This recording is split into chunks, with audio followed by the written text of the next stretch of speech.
வணக்கம் and welcome back to J Story Box. இன்னைக்கு J story பாக்ஸ்ல நாம கேட்க போற கதை ஐஏஎஸ் அவர்கள் எழுதிய அரண்மனை குடும்பம். அந்த கதையோடைய 2வது பாகத்தை தான் நாம கேட்க போறோம். ஏற்கனவே நான் முதல் பாகம் போட்டிருக்கேன். அதை கேட்காதவங்க முதல்ல அதை கேட்டு அதுக்கப்புறம் இந்த கதைக்கு வாங்க. அதற்கான லிங்க் நான் டிஸ்கிரிப்ஷன் பாக்ஸ் இல்லைனா கமெண்ட் பாக்ஸ்ல நான் மென்ஷன் பண்றேன். மேலும் என்னுடைய சேனலை நீங்க இதுவரை சப்ஸ்கிரைப் பண்ணலன்னா சப்ஸ்கிரைப் பண்ணிடுங்க. அப்படியே மறக்காம பக்கத்துல அந்த பெல் ஐகானை பிரஸ் பண்ணுங்க. சரி, வாங்க நாம கதைக்குள்ள போகலாம். அத்தியாயம் 9. தாவர உணவுகளில் உயிர் இல்லையா?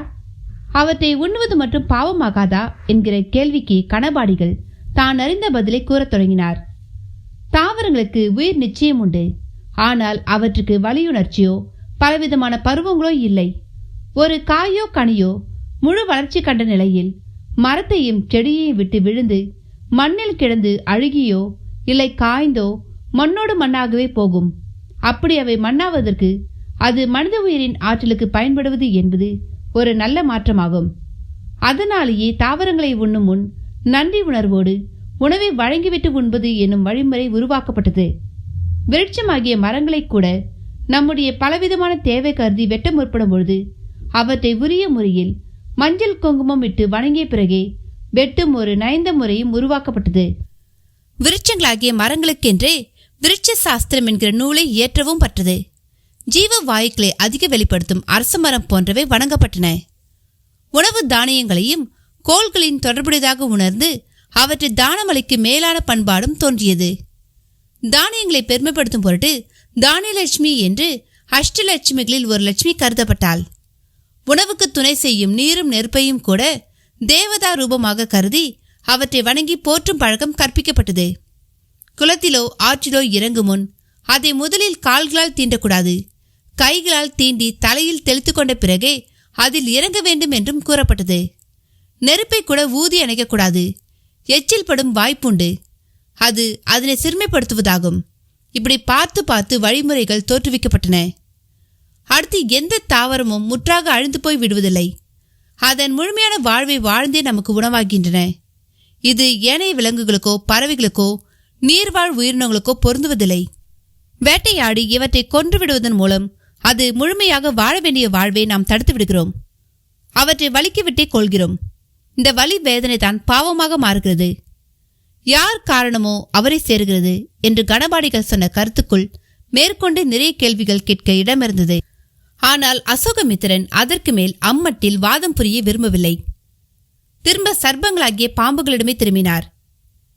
ஏன் எவ்வளோ உயிரினங்கள் இருக்க நம்முடைய எல்லா இறை ரூபங்களோடும் பாம்பு மட்டும் பெரிதும் சம்பந்தம் கொண்டுள்ளது? எந்த வகையில் பாம்பு இப்படி சம்பந்தப்படுகிறது என்பது கேள்வியாகும். சேட் எஸ்டேட் கிட்டத்தட்ட ஒரு கோவிலை போல் ஆகிவிட்டிருந்தது. எங்கிருந்தெல்லாமோ மக்கள் வந்திருந்தனர். எஸ்டேட்டுக்கு செல்லும் தார்ச்சாலை முழுக்க கார்களும் வேன்களும் தான் நின்று கொண்டிருந்தன. ரத்தியும் சாலையோரமாக கிடந்த இடத்தில் காரை நிறுத்திவிட்டு தியாவோடும் பங்கஜத்தோடும் இறங்கினாள். தியா கீழிறங்கிய வேகத்தில் எஸ்டேட்டின் மெயின் கேட் நோக்கி ஓடத் தொடங்கினாள். அவளை பிடிக்க பின்னாலேயே ஓடினாள் பங்கஜம். அதை பார்த்த ரத்திக்கு அந்த காட்சியே பேரானந்தமாக இருந்தது. தன் துப்பட்டாவை குளிர்கிதமாக தலையை சுற்றி மூடிக்கொண்டு அவளும் நடந்தாள். தியா ஓட்டமாக ஓடி சுவாமிஜியின் முன் போய் நின்றிருந்தாள். தியாவை காணவும் அவரிடமும் உற்சாகம்.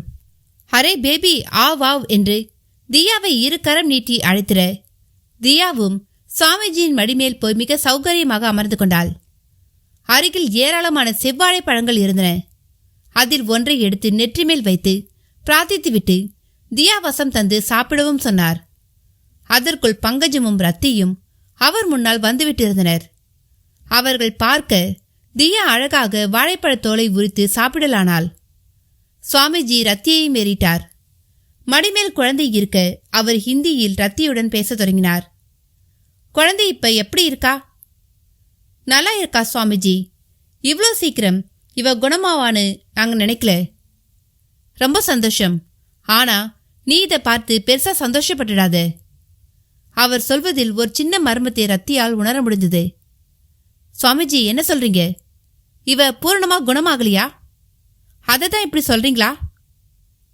இல்ல, நான் வியாதிக்காகவே பேசல. இதுவும் தானா வந்த வியாதியும் இல்லை. அப்படின்னா? ஆமா, உன் புருஷன் இப்போ உன் கூட வரலையா? இல்ல, ஆனா என்ன மனப்பூர்வமாக தான் அனுப்பி வச்சிருக்கார். ஏன் ஜி?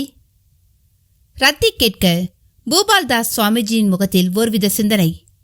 அதனால் சில வினாடிகள் மௌனம், அதில் பலவிதமான அர்த்தங்கள்.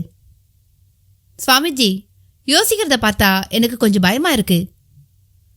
பயப்படாத, நான் சொல்றதை கேட்டு நடந்தா நீ தீர்க்க ஆயுசோடு நல்லா இருப்ப. ஆனா அவரால் அதற்கு மேல் பேச முடியவில்லை. ஏதோ சொல்ல வந்து சொல்லாம நிறுத்திட்டீங்களே. என் உயிருக்கு ஏதோ ஆபத்து இருக்கிற மாதிரியும் நீங்க பேசுறத பார்த்தா தெரியுதே. ஆமாம், நான் உன் வரையில மறைக்க விரும்பல. என் எதிரில் நீ இருக்கும்பொழுது உன் உடம்பை சுற்றி ஒரு கருப்பு நிறத்தை நான் பார்க்கிறேன். நீ ரொம்ப ஜாக்கிரதையா இருக்கணும். ஆபத்து உனக்கு மட்டுமில்ல, உன் குழந்தை கணவனுக்கும் தான். சுவாமிஜியின் பேச்சு ரத்தியை ஒரு உழுக்கு உலுக்கியது. சுவாமிஜி, நான் இப்பதான் கொஞ்சம் சந்தோஷத்துல இருக்கேன். அதை போக்கிடுச்சு உங்க பேச்சு. ஆபத்துன்னு நீங்க சொல்றது யாரால, எதனால? அதையெல்லாம் சொல்ற அளவு நான் திரிகால ஞானி இல்லம்மா. இப்பதான் கர்ம வியாதிகளை குணப்படுத்த முடிஞ்ச ஒரு சக்தி எனக்கு வசப்பட்டிருக்கு. அதை வச்சு சொல்றேன். உன் குழந்தைக்கு வியாதியால எந்த தொந்தரவும் இல்லை. அதே சமயம் நீங்க இனி சந்தோஷமா இருப்பீங்கன்னு என்னால சொல்ல முடியல.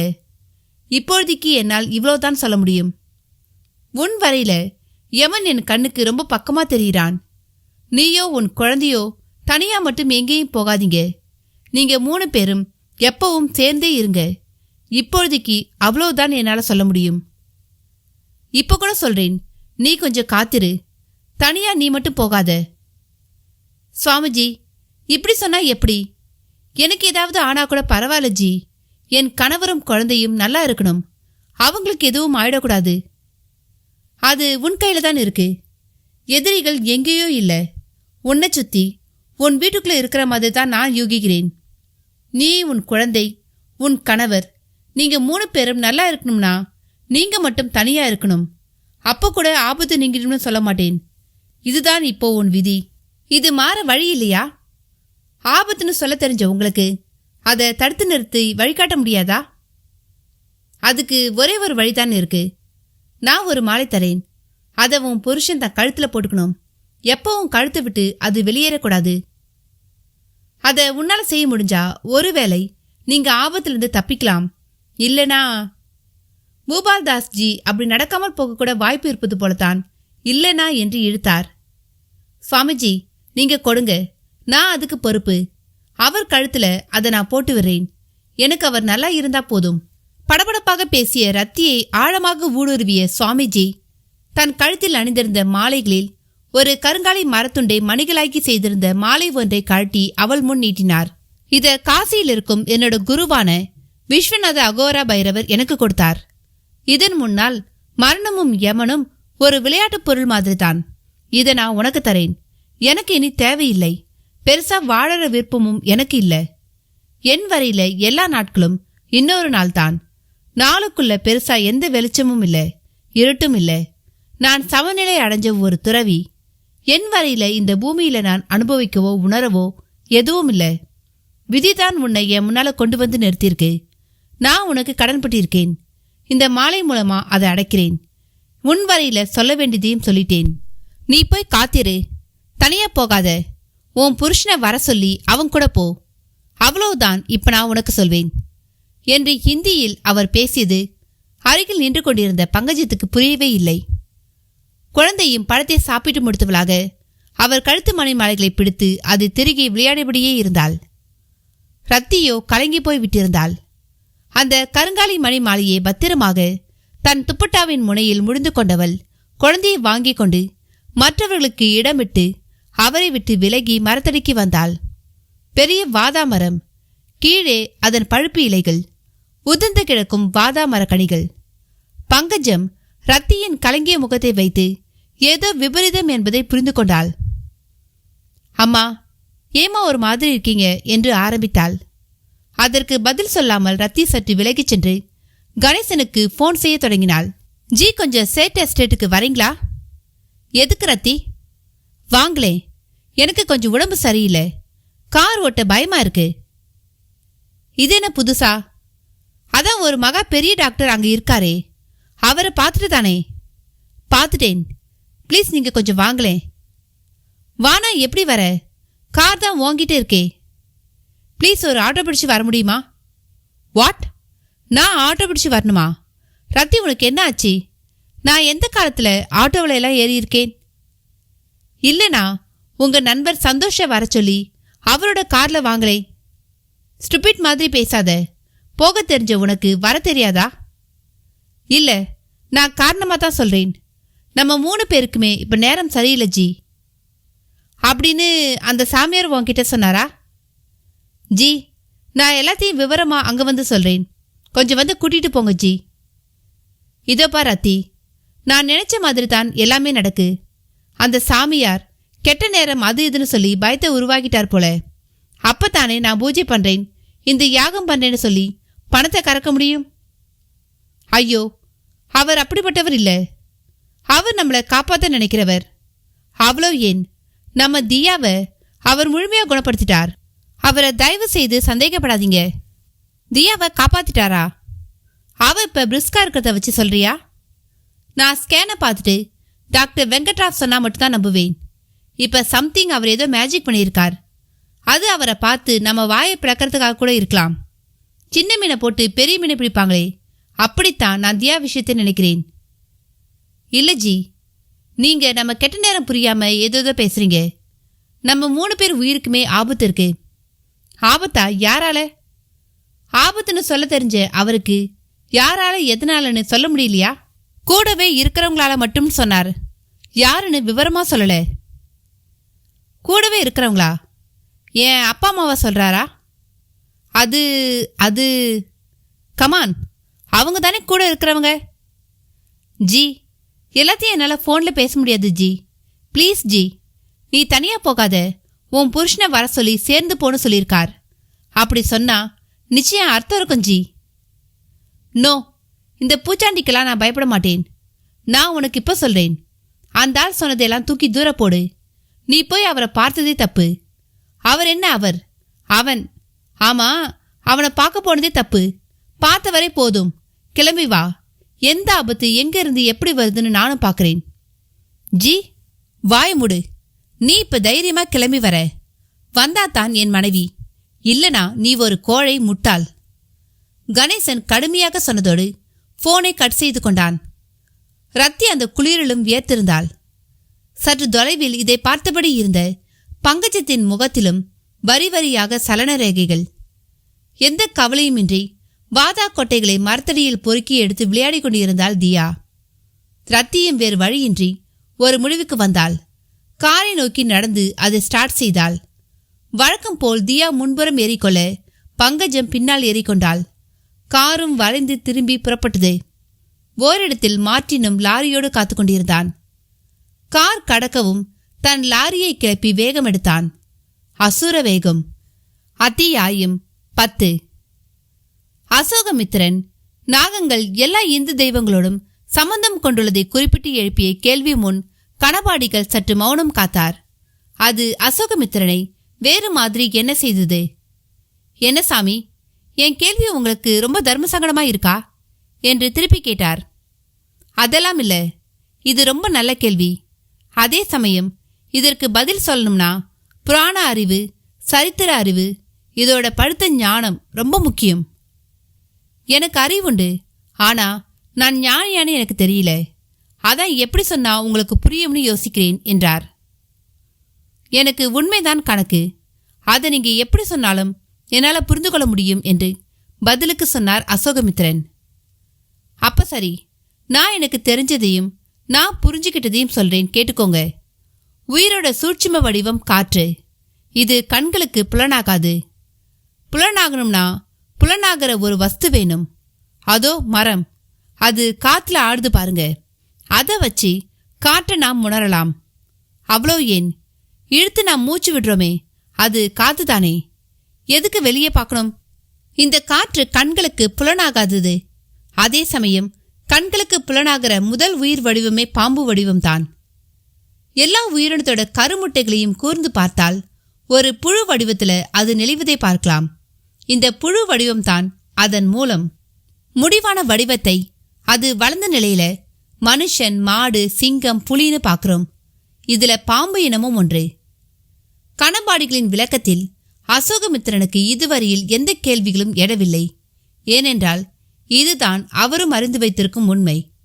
கணபாடிகள் தொடர்ந்தார். இந்த உயிரினங்கள் எல்லாமே தான் உயிர் வாழ இயற்கை நியதிப்படி தனக்கான உணவை தேடி பிடித்து உண்ணும். இதில் உயிரோடு உள்ளதை கை கால் உதவி இல்லாமல், காது மூக்குங்கிற உறுப்புகளோட உதவியும் இல்லாமல் வாயால கவ்வி விழுங்கிற ஜீவன்கள் நீரில் மீனும் நிலத்துல பாம்பும் தான். இதுலையும் நிலம் நீர் இரண்டுலையும் வாழ முடிஞ்சது பாம்பு மட்டும்தான். மீனுக்கு நீரோடு அதன் வாழ்வு முடிஞ்சு போயிடுது. அந்த வகையில பாம்பு ஒரு தீரமான உயிரினமாக இருக்கு.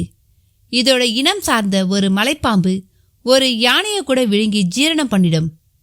அந்த வகையில எல்லா உயிரினங்களையும் விழுங்கி தனக்குள் அடக்கிக் கொள்வதில் பாம்பு தான் முதலும் முடிவுமான ஒரு இனமாக இருக்கும். இந்த ஆற்றல் கடவுளுக்கு பிறகு யாருக்கிட்ட இருக்குன்னு பார்த்தா பாம்பு கிட்ட மட்டும்தான் இருக்கு. அதனாலேயே கடவுளோட படைப்புல பாம்புகள் ஒரு பிரத்யேக சிறப்போடு இருக்கு. இத இந்து மத இறை அம்சங்கள் தங்களுடைய காத்தல், அழித்தல், படைத்தல் என்கிற 3 ஏக்க சக்திக்கேற்ப தங்களோட தொடர்புல இதை வச்சிருக்கு. இது மட்டுமல்ல, மேலான உயிரினமான மனித உயிரினம் தனக்குள்ளே இருந்து பாம்புகளையும் பிரசவிச்சிருக்கு. இப்படி நான் சொல்லும்பொழுது ஆச்சரியமா இருக்குமே. கணபாடிகள் கேள்வி கேட்டு நிறுத்தினார். அசுர வேகம் எடுத்த மார்டினின் லாரி ரத்தியின் காரை அப்படியே பின்பக்கம் இருந்து முட்டி மோதி பக்கவாட்டு சரிவில் தள்ளிவிடும் ஒரு முடிவோடு அவன் காரை மிக நெருங்கிவிட்ட நொடியில் சற்றும் எதிர்பாராத ஒரு திருப்பமாக பக்கவாட்டிலிருந்து குறுக்கில் பாய்ந்திருந்தது ஒரு காட்டெருமை. அடுத்த நொடியே அதன் மேல் மோதிய லாரி நிலை தடுமாறி பக்கவாட்டில் திரும்பி பெரிதாக வளர்ந்து நின்றிருந்த ஒரு தேவதார மரத்தின் மேல் மோதி அப்பளமாக சப்பளித்து நின்றது. உள்ளே டிரைவிங் சீட்டில் இருந்த மார்டினும் நசுங்கி சிதைந்ததில் அவன் உடல் பாகங்கள் இரத்த விளாராய் சுற்றி கிடக்க அவனிடம் கர்த்தரே என்கிற உயிர் ஓலம். சப்தம் காரில் சென்று கொண்டிருந்த ரத்தி பங்கஜம் காதிலும் விழுந்து ரத்தி காரை ஓரம் கட்டி நிறுத்தினாள். வேகமாக இறங்கி பின்னால் பார்த்துவிட்டு பதைப்போடு அங்கேயே நின்றுவிட பங்கஜம் மட்டும் அது யார் என்று பார்ப்பதற்காக லாரி மோதி கிடந்த இடம் நோக்கி ஓடினாள். அருகே சென்று பார்த்தபொழுது மார்டின் தான் அது என்று தெரிந்தது. ஹக் என்றாகி இதயம் வாய் வழியே வெளிவர பார்த்தது. பங்கஜம் உடம்பு உதறல் எடுக்க தொடங்கிவிட்டது. அப்படி ஒரு காட்சியை அவள் அதற்கு முன் பார்த்ததே இல்லை. மெல்ல ரத்தியும் அருகே வந்து பார்க்க தொடங்கினாள். குழந்தை தியா காருக்குள்ளேயே இருந்தாள். ரத்தியையும் அந்த காட்சி கலக்கிவிட்டது. அம்மா, இவன் நம்ம தோட்டத்துல மருந்தடிக்க வந்தவன். பேர் மார்டின் என்றாள் மிடறி விழுங்கிக் கொண்டு.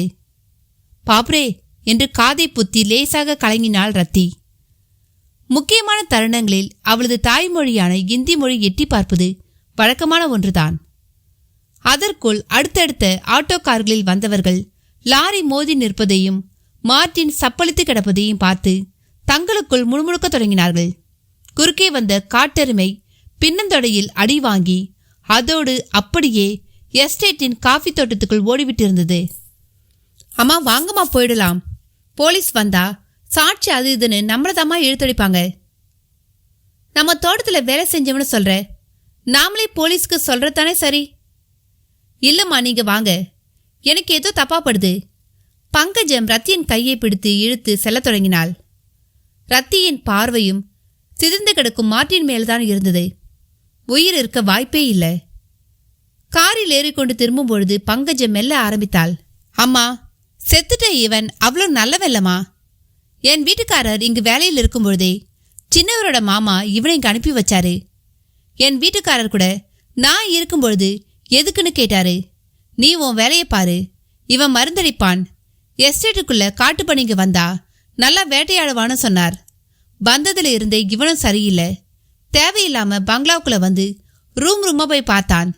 என்னன்னு கேட்டா ஒண்ணுமில்ல, சும்மா பார்த்தேன்னு சொன்னான். அப்புறம் நீங்க வந்ததுலேருந்தே உங்க ரூம் ஜன்னலுக்கு வெளியவே நின்று ஏதோ பண்ணிக்கிட்டு இருந்தான். நான் பார்க்கும்பொழுது மருந்தடிக்கிற மாதிரி எதையாவது செய்வான். இப்ப கூட இவன் நம்மளை பின்தொடர்ந்து வந்த மாதிரி தாமா எனக்கு தோணுது. நேத்தும் வந்திருந்தான். உங்களை சின்னவர் கார்ல கூட்டிக்கிட்டு போகவும் நான் இவன் லாரியில தான் ஏறிக்கிட்டு வந்தேன். பங்கஜம் சொல்ல சொல்ல ரத்திக்கு பூபால்தாஸ் சாமியார் உனக்கு ஆபத்து காத்திருக்கிறது என்று சொன்னதுதான் முதலில் ஞாபகத்திற்கு வந்தது. சேலத்தில் பங்களாவில் இருக்கும் பொழுதில் கூட கணேசனின் மாமாவான குலசேகர ராஜா ரத்தியை பொருட்படுத்தவே மாட்டார். எப்போதாவது பார்த்தாலும் அதில் ஒரு ரவுத்திரம் நன்றாக தெரியும். அவர் ஏற்பாட்டில் இங்கு வந்தவனும் ஒருவேளை தன்னை கொள்வதற்காக வந்திருப்பானோ என்கிற ஒரு சந்தேகம் மெல்ல எழும்பவும் தொடங்கியது. குழந்தை தியா உற்சாகமாக வெளியே வேடிக்கை பார்த்தபடியேதான் வந்தாள்.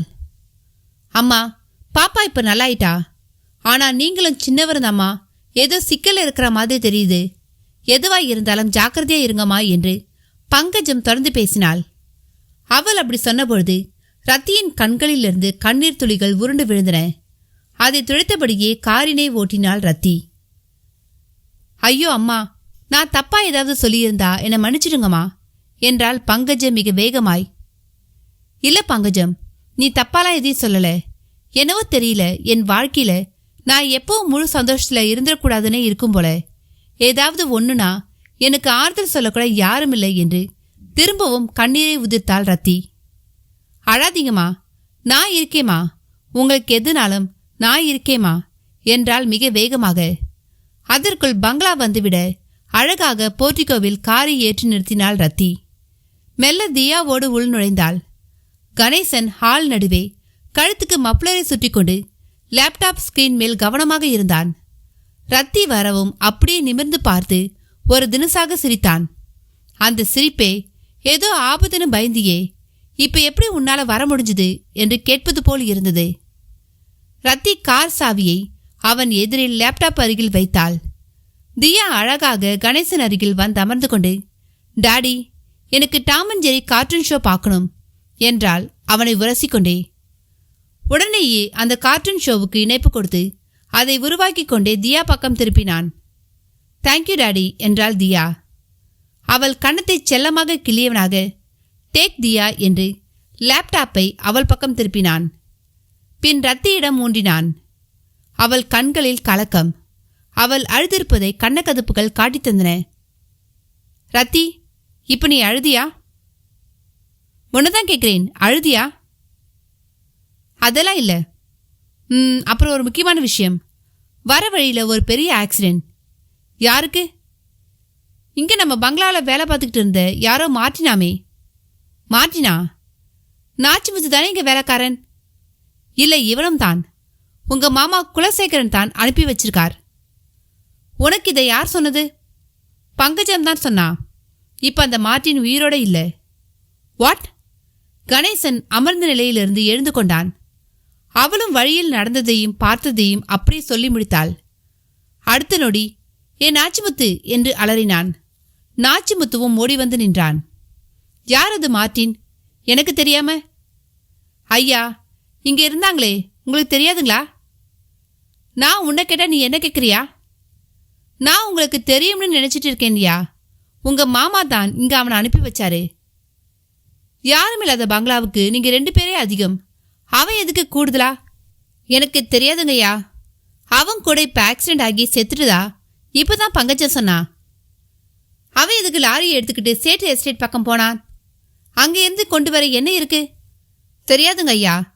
நான் ஏதாவது கேட்டா நீ உன் வேலையை பாருன்னு திமிரா பதில் சொல்வான் ஐயா. அவன் ஒரு மாதிரி ஆளுங்க ஐயா. பல தடவை போலீஸ் அவனை பிடிச்சிட்டு போயிருக்கு. போன வேகத்துல வந்துடுவான் ஐயா. நாச்சிமுத்து சொல்ல சொல்ல கணேசனுக்குள் ஹார்ட் பீட் எகிரியது. கச்சிதமாக அவன் கைபேசியிடமும் அழைப்பொலி. கணேசன் ஸ்பீக்கிங். நான் சப் இன்ஸ்பெக்டர் ரமேஷ்குமார் பேசுறேன் சார். உங்க பங்களாவில் வேலை பார்த்த மார்ட்டின் என்பவன் ஆக்சிடென்ட் ஆகி செத்துடுதா தகவல் வந்தது. போய் பார்த்தேன். எப்படி நடந்ததுன்னே தெரியல. உங்களுக்கு தகவல் சொல்லத்தான் கூப்பிட்டேன். அவன் எங்க பங்களாவில் வேலை பார்க்கறான்னு உங்களுக்கு எப்படி தெரியும்? 2 நாள் முந்தி அவன் ஸ்டேஷனுக்கு வந்தப்பவே சொன்னான் சார். அவன் எதுக்கு ஸ்டேஷனுக்கு வந்தான்? அவன் அடிக்கடி வருவான் சார். அவன் சில கேஸ்களை சம்மந்தப்பட்டவன் தான். நான் கூட இவனை நீங்க வேலையில சேர்த்துக்கிட்டதை நினைச்சு ரொம்ப ஆச்சரியப்பட்டேன். சரி, இப்ப நான் என்ன செய்யணும்? ஒன்றும் செய்ய வேண்டாம் sir. Just for the information. Look mister SI, அவன் யார் என்ன ஏதுன்னு எனக்கு தெரியாது. எஸ்டேட்டை பார்த்துக்க என் மாமா ஒருவேளை அவனை சேர்த்துருக்கலாம். நீங்க எதுவா இருந்தாலும் என் மாமா குலசேகரன்கிட்டயே பேசிக்கிங்க. சரிங்க sir. Sorry for the disturbance. SI Rameshkumar கத்தரித்து கொண்டார். கணேசனும் சிந்தனையோடு ரத்தியின் பக்கம் திரும்பினான். அவள் மருள மருள பார்த்தபடி இருந்தாள். பின் மெல்ல பேசினாள். ஜி, நான் சில விஷயங்கள் உங்ககிட்ட சொல்லணும். ஆனா எப்படி சொல்றதுன்னு தான் தெரியல. இப்படி சொன்னாலே எனக்கு பிடிக்காத ஒரு விஷயத்த நீ சொல்ல போறேன்னு அர்த்தம். பரவாயில்ல, சொல்லு. நமக்கு இப்ப நல்ல நேரம் இல்ல ஜி. ஆபத்தான சூழ்நிலையில தான் நாம இருக்கோம். என்ன ரத்தி, தலைக்கீழா சொல்ற? தியா குணமாகி நல்லா விளையாடிட்டு இருக்கா. நீயும் உன் மனசுக்கு பிடிச்ச சாமியாரை பார்த்துட்டு வந்திருக்க. ஆனா ஆபத்தான சூழ்நிலைன்னு சொன்னா என்ன அர்த்தம்? அதை தான் எப்படி சொல்றதுன்னு தெரியல. இந்த மார்ட்டின் என்பவன் செத்துறத வச்சு பயந்து போய் பேசுறியா? போலீஸால நமக்கு எந்த சிக்கலும் வராது. அதனால தான் மாமா பக்கம் போலீஸை திருப்பி விட்டுட்டேன். நீ இதுக்கெல்லாம் பயப்படாத. அப்புறம் அந்த சாமியார் சொன்னார்னு எதையும் என்கிட்ட பேசாத. போய் வேலை இருந்தா அதை பார். கணேசன் வெட்டு ஒன்று துண்டு ரெண்டு என்பது போல் பேசிவிட்டு வெளியே புறப்பட தயாரானான். ரத்தியின் துப்பட்டாவில் அந்த சாமியார் கொடுத்த கருங்காலி மரத்துண்டால் மணிகளால் உருட்டி செய்யப்பட்ட மாலை அவள் கைகளில் நடியது. அது எப்படி அவன் கழுத்தில் போடுவது என்று ஒரு வினாடி யோசித்தவள் புறப்பட்டுவிட்ட அவனை ஜி என்று தடுத்தாள். அவனும் திரும்பி பார்த்தான். அவள் வேகமாக துப்பட்டாவிலிருந்து மாலையை வெளியே எடுத்து அவனை நெருங்கி சென்று அவன் கழுத்தில் அதை மிக வேகமாக போட்டவள், என் மேல சத்தியம், இதை நீங்க காட்டக்கூடாது என்றாள். அத்தியாயம் 11. மனித உயிரினம் பாம்பை பிரசவித்துள்ளதாக கணபாடிகள் கூறவும் அசோகமித்திரன் ஆச்சரியம் கொண்டார். கூடவே ஒரு வகை சந்தேகமும் அவருக்குள் எழும்பியது. நீங்கள் சொல்வது புராண கதைகளையா என்று உடனேயே கேட்டார். இல்ல, இப்பொழுது நம்ம வாழ்க்கையில. நான் கேள்விப்பட்டதில்லையே. நான் 2 முறை அப்படி நிகழ்ந்ததா கேள்விப்பட்டிருக்கேன். ஒரு சம்பவம் 200-250 ஆண்டுகளுக்கு முன்பு, இன்னொரு சம்பவம் போன நூற்றாண்டுல. இதுல போன நூற்றாண்டு சம்பவம் பத்திரிகை செய்தியாகவும் வந்தது. ஏதாவது கருப்பிறவா இருந்திருக்குமோ? விஞ்ஞான பார்வை பார்த்தா அப்படித்தான் தோன்றும். ஆனா அப்படி பாம்பை பிரசவிச்ச குடும்பத்தவங்க நாக வம்சாவளிங்கிறது தான் ஆச்சரியம். அப்படி ஒரு வம்சாவளி இருக்கா? நிச்சயமா இருக்கு. இந்த சமயத்துல குலம் கோத்திரம்னு சொல்றது இதை வச்சுதான். ரிஷிகளை மையமா வச்சு பல கோத்திரங்கள், ஸ்ரீ வஸ்த கோத்திரம், பாரத்வாஜ கோத்திரம், சிவ கோத்திரம், கவுண்டிய கோத்திரம், இப்படி பல கோத்திரங்கள். இது எல்லாமே ஒரு வகை அடையாளங்கள். இப்ப நமக்கு ஒரு பயோடேட்டா இருக்கிற மாதிரி இது அப்பொழுதைய பயோடேட்டா. அதுல நாக இனமும் அதுல பதஞ்சலி கோத்திரமும் ஒரு பிரிவு. அந்த பிரிவினர் புராண காலத்துல நாகர்கள்னு அழைக்கப்பட்டனர். மகாபாரதத்துல கூட துரியோதனன் பீமனை ஒரு மடுவுல அமுக்கி கொல்ல முனையும் பொழுது பீமன் நீருக்கடியில் நாகலோகத்துக்கு போய் அங்கு நாகர்களோடு இருந்து வாசுகி என்கிற பாம்பிடம் 100 யானை பலத்தை தரும் ஒரு அமுதத்தை குடித்து முடித்து பின் நாகலோகத்திலேயே 8 தினங்கள் தங்கி இருந்துவிட்டு பிறகு அவன் தன் சகோதரர்களை தேடி பூமிக்கு வந்ததாக ஒரு குறிப்பு உண்டு. கணபாடிகள் இப்படி புராணத்தையும் மகாபாரத்தையும் தொட்டு சொல்லவும் அசோகமித்திரன் சற்று சிரித்தபடி, புராணங்களை விடுங்க, அது உண்மைனா அந்த நாகலோகம் இப்ப எங்க இருக்கிறது என்று அடுத்து கேட்டார். இது கலியுகம். தெய்வ சக்தியும் தேவசக்தியும் இல்லாம அந்த உலகத்துக்குள்ள ஒருத்தர் நுழைய முடியாது என்றார் கணபாடிகள். இப்படி உங்களுக்கு சொன்னது யார்? என் முன்னோர்கள். அதை நீங்க அப்படியே நம்பிட்டீங்களா? ஆமாம். அவங்க என்கிட்ட பொய் சொல்ல என்ன தேவை இருக்கு? ஒரு பொய்ய அவங்க உண்மைன்னு நம்பியிருக்கலாம் இல்லையா? இல்ல, சர்ப்ப சம்பந்தமா அவர்களுக்கு விசேஷமான அனுபவங்கள் உண்டு, எனக்கும் உண்டு. அதை கேட்டா நீங்க அசந்து போயிடுவீங்க. இப்பதான் நீங்க நான் விரும்புற விஷயத்துக்கு வந்திருக்கீங்க. அது என்ன அனுபவம் சொல்ல முடியுமா? தாராளமா. சூரிய கிரகணத்தின் போது எங்க ஊர் சிவன் கோவிலுக்கு ஒரு பாம்பு வந்து வில்வ அர்ச்சனை செய்வது வழக்கம். நான் அதை கண்ணால பார்த்தவன் என்ற கணபாடிகளை அசோகமித்திரனும் ஆச்சரியமாக பார்த்து, அதை எனக்கு காட்ட முடியுமா என்று கேட்டார். தன் கழுத்தில் ரத்தி மாலையை போடவும் கணேசன் அதை கையால் தொட்டு பார்த்தபடியே, இது என்ன மாலை ரத்தி? எங்கு வாங்கின? யார் கொடுத்தா என்று கேட்டான். அவளிடம் மௌனம். அது அவனை பலவாறு என்ன செய்தது. உன்னதான் கேட்கிறேன், இது என்ன மாலை? எதுக்கு இப்ப என் கழுத்துல போட்டு காட்டக்கூடாதுன்னு சத்தியமெல்லாம் பண்ற? ஜி, என்னை எதுவும் கேட்காதீங்க. இது என் விருப்பமா நினைச்சு தயவு செய்து போட்டுக்குங்க. புரியுது. அந்த சாமியார் கொடுத்தாரா? ஆபத்து அது இதுன்னாரே, அதோட தொடர்ச்சியா இது? கணேசன் பின் பாயிண்டாக கேட்டான். ஆமாம் என்றால் அடுத்த நொடியே காட்டி கொடுத்து விடுவான் என்று அவள் நினைத்ததால், இல்லை ஜி, இதை நான் அவரை பார்த்துட்டு வர வழியில ஒரு குரத்திக்கிட்ட வாங்கினேன். இதை போட்டுக்கிட்டா உடம்புக்கு நல்லதாம். அதான் உங்க கழுத்துல போட்டு விட்டேன். ஒரு மாலையை விற்க எப்படியெல்லாம் பொய் சொல்றாங்க பார். நீ அதை நம்பிட்டியா? எல்லாத்தையும் சந்தேகப்பட்டா எப்படி ஜி? நான் நம்புறேன். ஸ்படிக மாலை உடல் சுட்டை தணிக்கும். கருங்காலி மணி திருஷ்டியை விலக்கி வினுமுறிவை ஏற்படுத்தும்னு படிச்சிருக்கேன் ஜி. ரத்தி அவனை நம்ப வைக்க என்னென்னவோ எல்லாம் பேசினாள். ஆனால் அது எல்லாமே அவள் உண்மையில் படுத்தவைதான். அவன் பதிலுக்கு சிரித்தான். பின் அவள் கன்னத்தில் செல்லமாக தட்டியவன், உனக்காக போட்டுக்கிறேன், இதுக்காக சத்தியமெல்லாம் இனி பண்ணாத என்றபடியே புறப்பட்டு போனான். அவளிடம் அப்பாடா என்கிற நிம்மதி பெருமூச்சி. சேலம் அரசு மருத்துவமனை மார்ச்சுவரி கட்டடத்துக்கு வெளியே ஒரு மரத்தடியில் மார்ட்டினின் மனைவி அமலோர்வோ மேரி விசும்பி விசும்பி அழுதபடி இருக்க அவளை சிலர் தேற்றிக் கொண்டிருந்தனர். சதீஷ் அப்பொழுது அங்கு வரவும் அமலோர்வோ மேரி அவனை பார்த்து சற்று ஆவேசமானாள். கண்ணீரை துடைத்துக்கொண்டு அவனை நெருங்கியவள், இப்போ உங்களுக்கு திருப்தியாயா? உன்னை ஒரு உச்சிக்கு கொண்டுகிட்டு போய் நிறுத்துறேன்னு சொல்லி கடைசியில அதுக்கு மேலேயே அனுப்பிட்டீங்களே, இப்போ உங்களுக்கு சந்தோஷம் தானே என்று வெடித்து சிதறினாள். சதீஷ் எதுவும் பேசவில்லை. மௌனமாக அவள் அழுது முடிக்கட்டும் என்று காத்திருக்க தொடங்கினான். கச்சிதமாக கைபேசி வழியாக குலசேகரனிடமிருந்து அழைப்பு. என்ன சதீஷ், ஏற்காடு சப் இன்ஸ்பெக்டர் எல்லாம் ஃபோன் பண்ணி பேசுறான் என்கிட்ட. அந்த மார்ட்டின் என்கிறவன் ஆக்சிடென்ட் ஆகி செத்துட்டானாமே. ஆமாம் பாஸ், என்ன நடந்துச்சுன்னே தெரியல. அந்த வடக்கத்தி பொண்ணையும் அவ பொண்ணையும் ஹிட் பண்ணி கொல்றதான் பிளான். ஆனா அது மாறி இவனே ஆக்சிடென்ட்ல சிக்கிட்டான். ஸ்பாட் அவுட்டுங்கிறதால என்ன நடந்துச்சு எப்படி நடந்துச்சுன்னு தெரியல. நேரில் யாரும் பார்த்த சாட்சியங்களும் இல்லை. இதை நீ சொல்ல மாட்டியா? எஸ்ஐ தான் எனக்கு ஃபோன் பண்ணி சொல்லணுமா? நானே ரொம்ப குழப்பத்தில் இருக்கேன் பாஸ், தப்பா எடுத்துக்காதீங்க. அப்ப நீ இனி தேர மாட்ட. நான் வேற ஆளா பார்த்துக்கிறேன், நீ அப்படியே விலகிக்கோ. உடனே இப்படி சொன்னா எப்படி பாஸ்?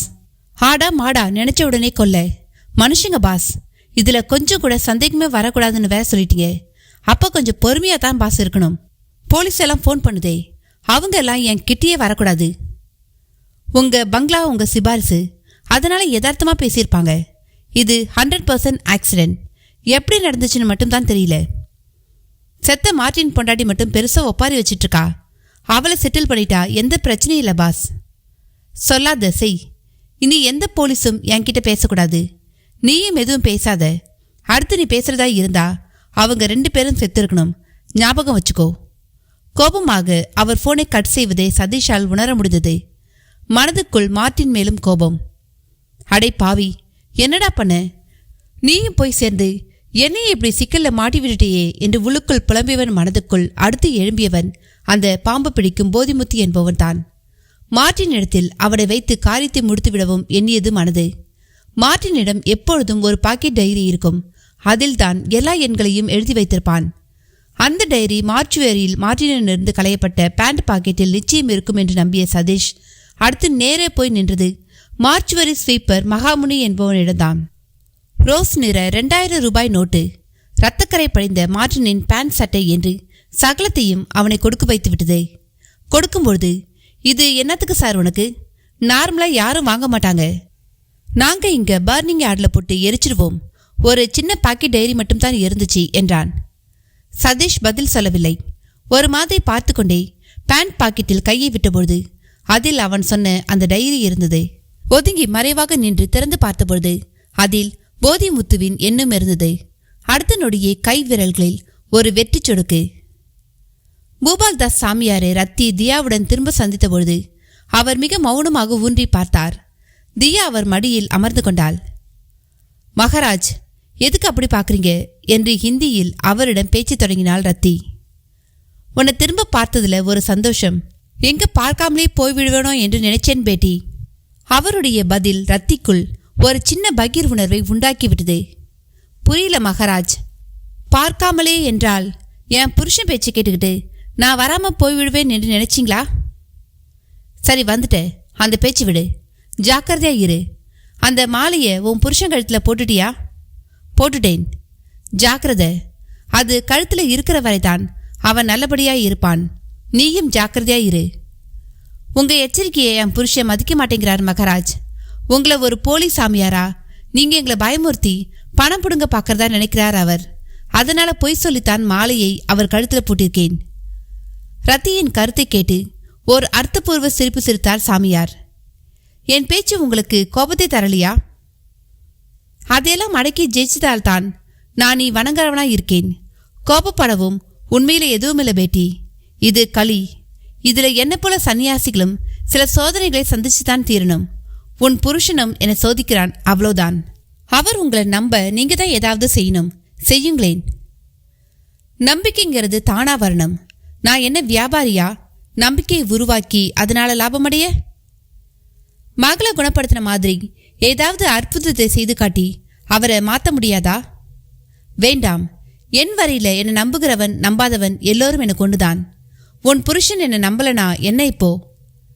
சந்நியாசம்னா என்னன்னு தெரியாம அதை தங்கள் சுயநலத்துக்கு பயன்படுத்திக்கிட்ட சிலரால என் போன்றவர்கள் சந்தேகத்துக்கு ஆளாகிடுறோம்.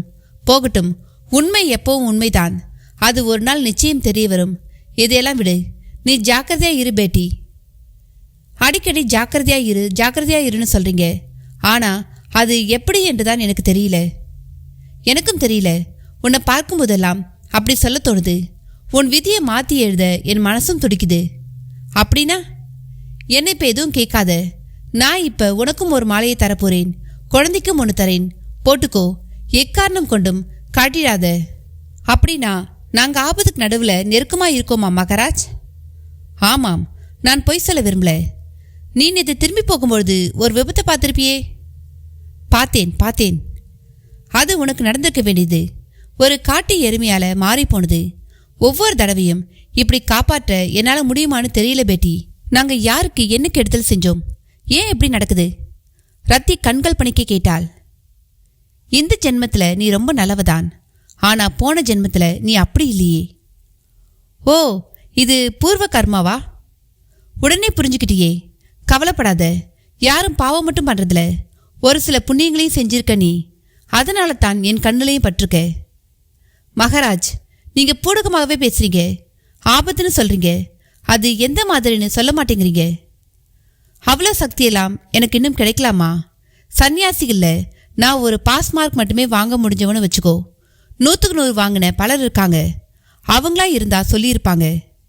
பூபால் தாஸ் சொல்லிக்கொண்டே அவள் கழுத்தில் ஒரு கருங்காலி மணி மாலையையும் தியா கழுத்தில் ஒன்றையும் போட்டுவிட்டார். இந்த மாலை எப்படி எங்களை பாதுகாக்கும் என்று சொல்ல முடியுமா? ரத்தி இதமான குரலில் கேட்டாள். அத்தியாயம் 12.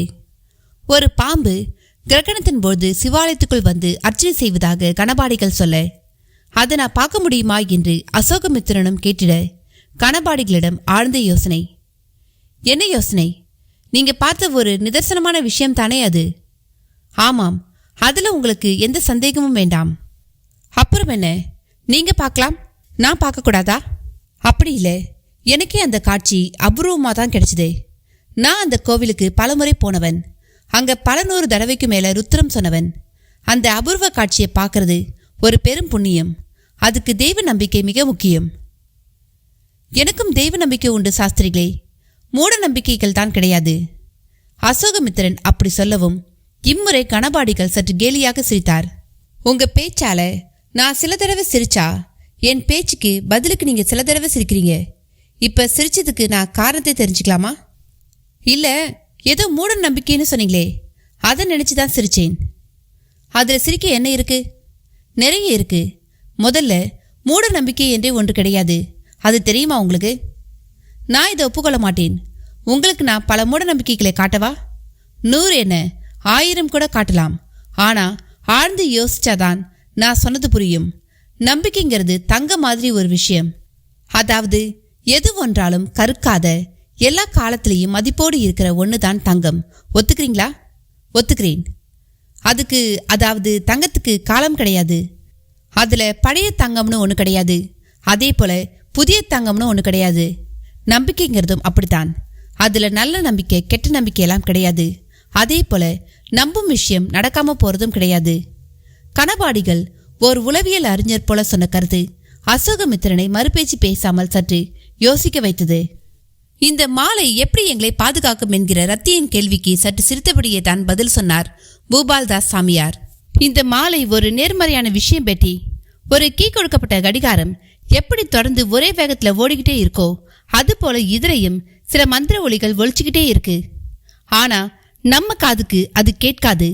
நம்ம காதோட கேட்கிற சக்திக்கு ஒரு பௌதிக விதியும் ஓர் அளவும் இருக்கு. அதுதான் காரணம். நீயே உன் புலன்களை அடக்கி ஆள முடிஞ்ச ஒரு யோகியா மாறிட்டா உன்னாலையும் இதை கேட்க முடியும். இதை மட்டுமல்ல, ஒரு பூ பூக்கிற வாசியை கூட நீ கேட்டு ஆச்சரியமடையலாம். உன் கேட்கும் திறன் அப்ப அதிகமாயிடும். இந்த மாலையில ஒலிக்கிற மந்திர ஒலி உன் உடலோட ஆறாங்கிற ஒளியில கலந்து அதுவும் பிரகாசமா இப்ப இருக்கு. அப்படி ஒரு ஒளியோடு ஒருத்தர் இருக்கும்பொழுது எதிர்மறையானவர்களால கிட்ட வந்து எந்த கெடுதலையும் செய்ய முடியாது. சுருக்கமா சொல்லப்போனா, உன்னை அழிக்கவும் எதிர்க்கவும் நினைக்கிறவங்க கூட உன்கிட்ட வந்தா இந்த சக்தியால மாறிடுவாங்க. அவங்க மன எண்ணங்கள்ன்ற ஒளி அலைகளை இது மாத்திரும். அவ்வளோதான் விஷயம். ரொம்ப சந்தோஷம் மகராஜ். நான் என்னை பெரிய பாவியா தான் எப்பவுமே நினைச்சிருக்கேன். இப்போ உங்க முன்னால நான் கொஞ்சம் புண்ணியமும் செய்திருக்கதா உணர்றேன். உங்களோட இந்த உதவிக்கு நான் ரொம்ப கடமைப்பட்டிருக்கேன். எல்லாமே ஒரு கடன் தான் பேட்டி. நீ என்னை பார்க்க வந்தது, நான் உனக்கு உதவிட்டு இருக்குது எல்லாமே ஒரு வகையில கடன் தான், கணக்கு தான். இந்த கணக்கு இல்லாம ஒரே ஒரு விஷயம் கூட உலகத்துல கிடையாது. இதுல ஆளுக்கு ஆள் அளவுகள் வேணும்னா மாறலாம், அவ்வளவுதான். சந்தோஷம். உங்க கூட பேசும்போது பல புது விஷயங்கள் தெரிய வருது. அதுல முக்கியமான ஒரு விஷயத்த மட்டும் இப்ப உனக்கு நான் சொல்லிடுறேன். நீயும் உன் மகளும் இந்த உலகத்துல அபூர்வமானவங்க. ஒவ்வொருத்தருக்கும் ஒரு ரிஷி மூலம் உண்டு. அப்படி பார்த்தா உன்னோட ரிஷி மூலம் காசிப ரிஷிங்கிறகிட்ட இருந்து ஆரம்பமாகுது. நம்ம எல்லோருக்குமே ஒரு ரிஷி மூலம் உண்டு. அதை தான் கோத்திரம்னு சொல்வோம். அந்த வகையில நீ காசியப கோத்திரத்துல வரும் 13 பிரிவுல கத்ருங்கிற பிரிவுல வந்து இந்த பூமியில பிறந்துட்ட. ஒரு கர்ம பிறப்பு உன் பிறப்பு. நீ நினைச்சா எதையும் சாதிக்கலாம். உன் மனோசக்தி விமான எரிசக்தி மாதிரி ரொம்ப வேகமானது. நானும் முன்ன போல காசியப கோத்திரத்துல வந்தவன் தான். இந்த உண்மைகளை எல்லாம் காசியில நான் சந்திச்ச என் குருவான விஸ்வநாத அகோர பைரவர் மூலமா தெரிஞ்சுக்கிட்டேன். எனக்கு அகோர வாழ்வு பிடிபடல. என் குருவே என்னை பார்த்து, நீ தரையில இருக்காத, எப்பவும் ஏதாவது ஒரு மலை மேலே ஏறு. பஞ்சபூத சக்தியை நீ விரும்புற மாதிரி வசப்படுத்தலாம். அதே போல உடல் முழுக்க விபூதி பூசி விபூதி ஆடை தரிக்காம வெள்ளை அங்கேயே தரிச்சுக்கோ. அது உனக்கு மதிப்பையும் மனசாந்தியையும் தரும்னு சொல்லிட்டார். அதற்கேற்ப இந்த ஏற்காட்டில் இருக்கிற பனாரசி தாசுங்கிற என் சிஷ்யர் நீங்க என் கூட வந்துருங்கன்னு சொல்லி இங்க கூட்டிக்கிட்டு வந்தாரு. இப்பொழுதுக்கு இங்க இருக்கிற நான் நாளைக்கு இன்னொரு மலைக்கு கூட போகலாம். எங்க போனாலும் நான் கடன்பட்ட மனுஷ ஆத்மாக்கள் என்னை பார்க்க வருவாங்க. அவங்க குறைகளை தீர்த்து நானும் கடனை அடைக்கணும். இதுதான் சுருக்கமான என் வரலாறு என்று சொல்லிவிட்டு சிரித்தார். நான் கேட்காமலே உங்களை பத்தி நிறைய விஷயங்களை சொல்லிட்டீங்க மகராஜ். என்னை பத்தியும் நான் இப்போ உங்க மூலமா தெரிஞ்சுக்கிட்டேன். ரொம்ப சந்தோஷம். என்கிட்ட எந்த அபூர்வ சக்தியும் இருக்கிறதா எனக்கு தெரியல. என் குழந்தையும் அப்படிதான் என்று நான் நினைக்கிறேன். இல்ல, நிறைய இருக்கு. உன் குழந்தை அபூர்வமானவளா இல்லாம இருந்திருந்தா, குறிப்பா கத்திரு வகைராவா இல்லாம இருந்திருந்தா எப்பவோ இறந்து போயிருப்பா. நீயும் தான். நீ பல முறை மரணத்தை உரசிட்ட. இனியும் அது நடக்கும். உன் சக்தியால அதை வெற்றி கொள்ளப்பார். இதுக்கு மேல இப்ப நான் உனக்கு சொல்ல எதுவும் இல்ல, புறப்படு என்ற பூபால்தாஸ் சாமியார் சற்று தொலைவில் கையில் பழத்தொற்றோடு நின்றபடி இருக்கும் இன்னொரு பெண் பக்கம் பார்வையை செலுத்தினார். ரத்தியும் புரிந்து கொண்டு புறப்பட்டாள்.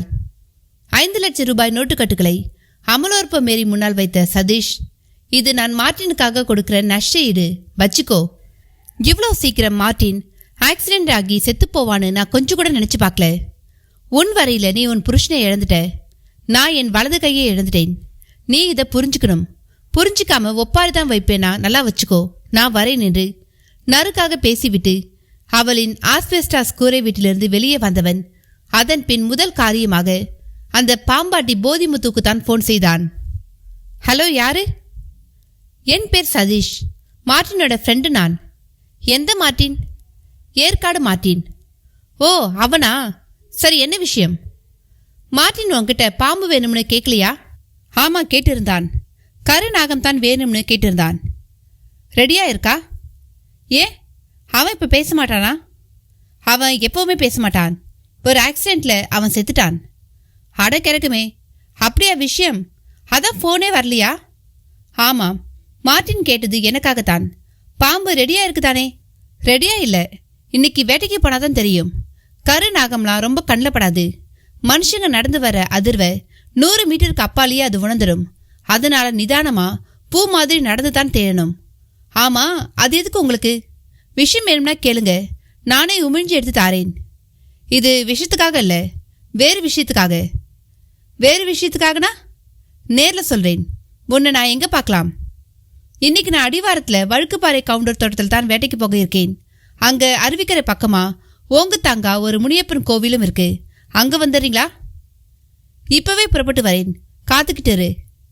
சதீஷின் கார் அடுத்த சில நொடிகளில் ஏற்காட்டின் சரிவான அந்த சிறிய தெருவிலிருந்து ஏற்காடு அடிவாரம் நோக்கி சீற்றமாக உருளத் தொடங்கிற்று.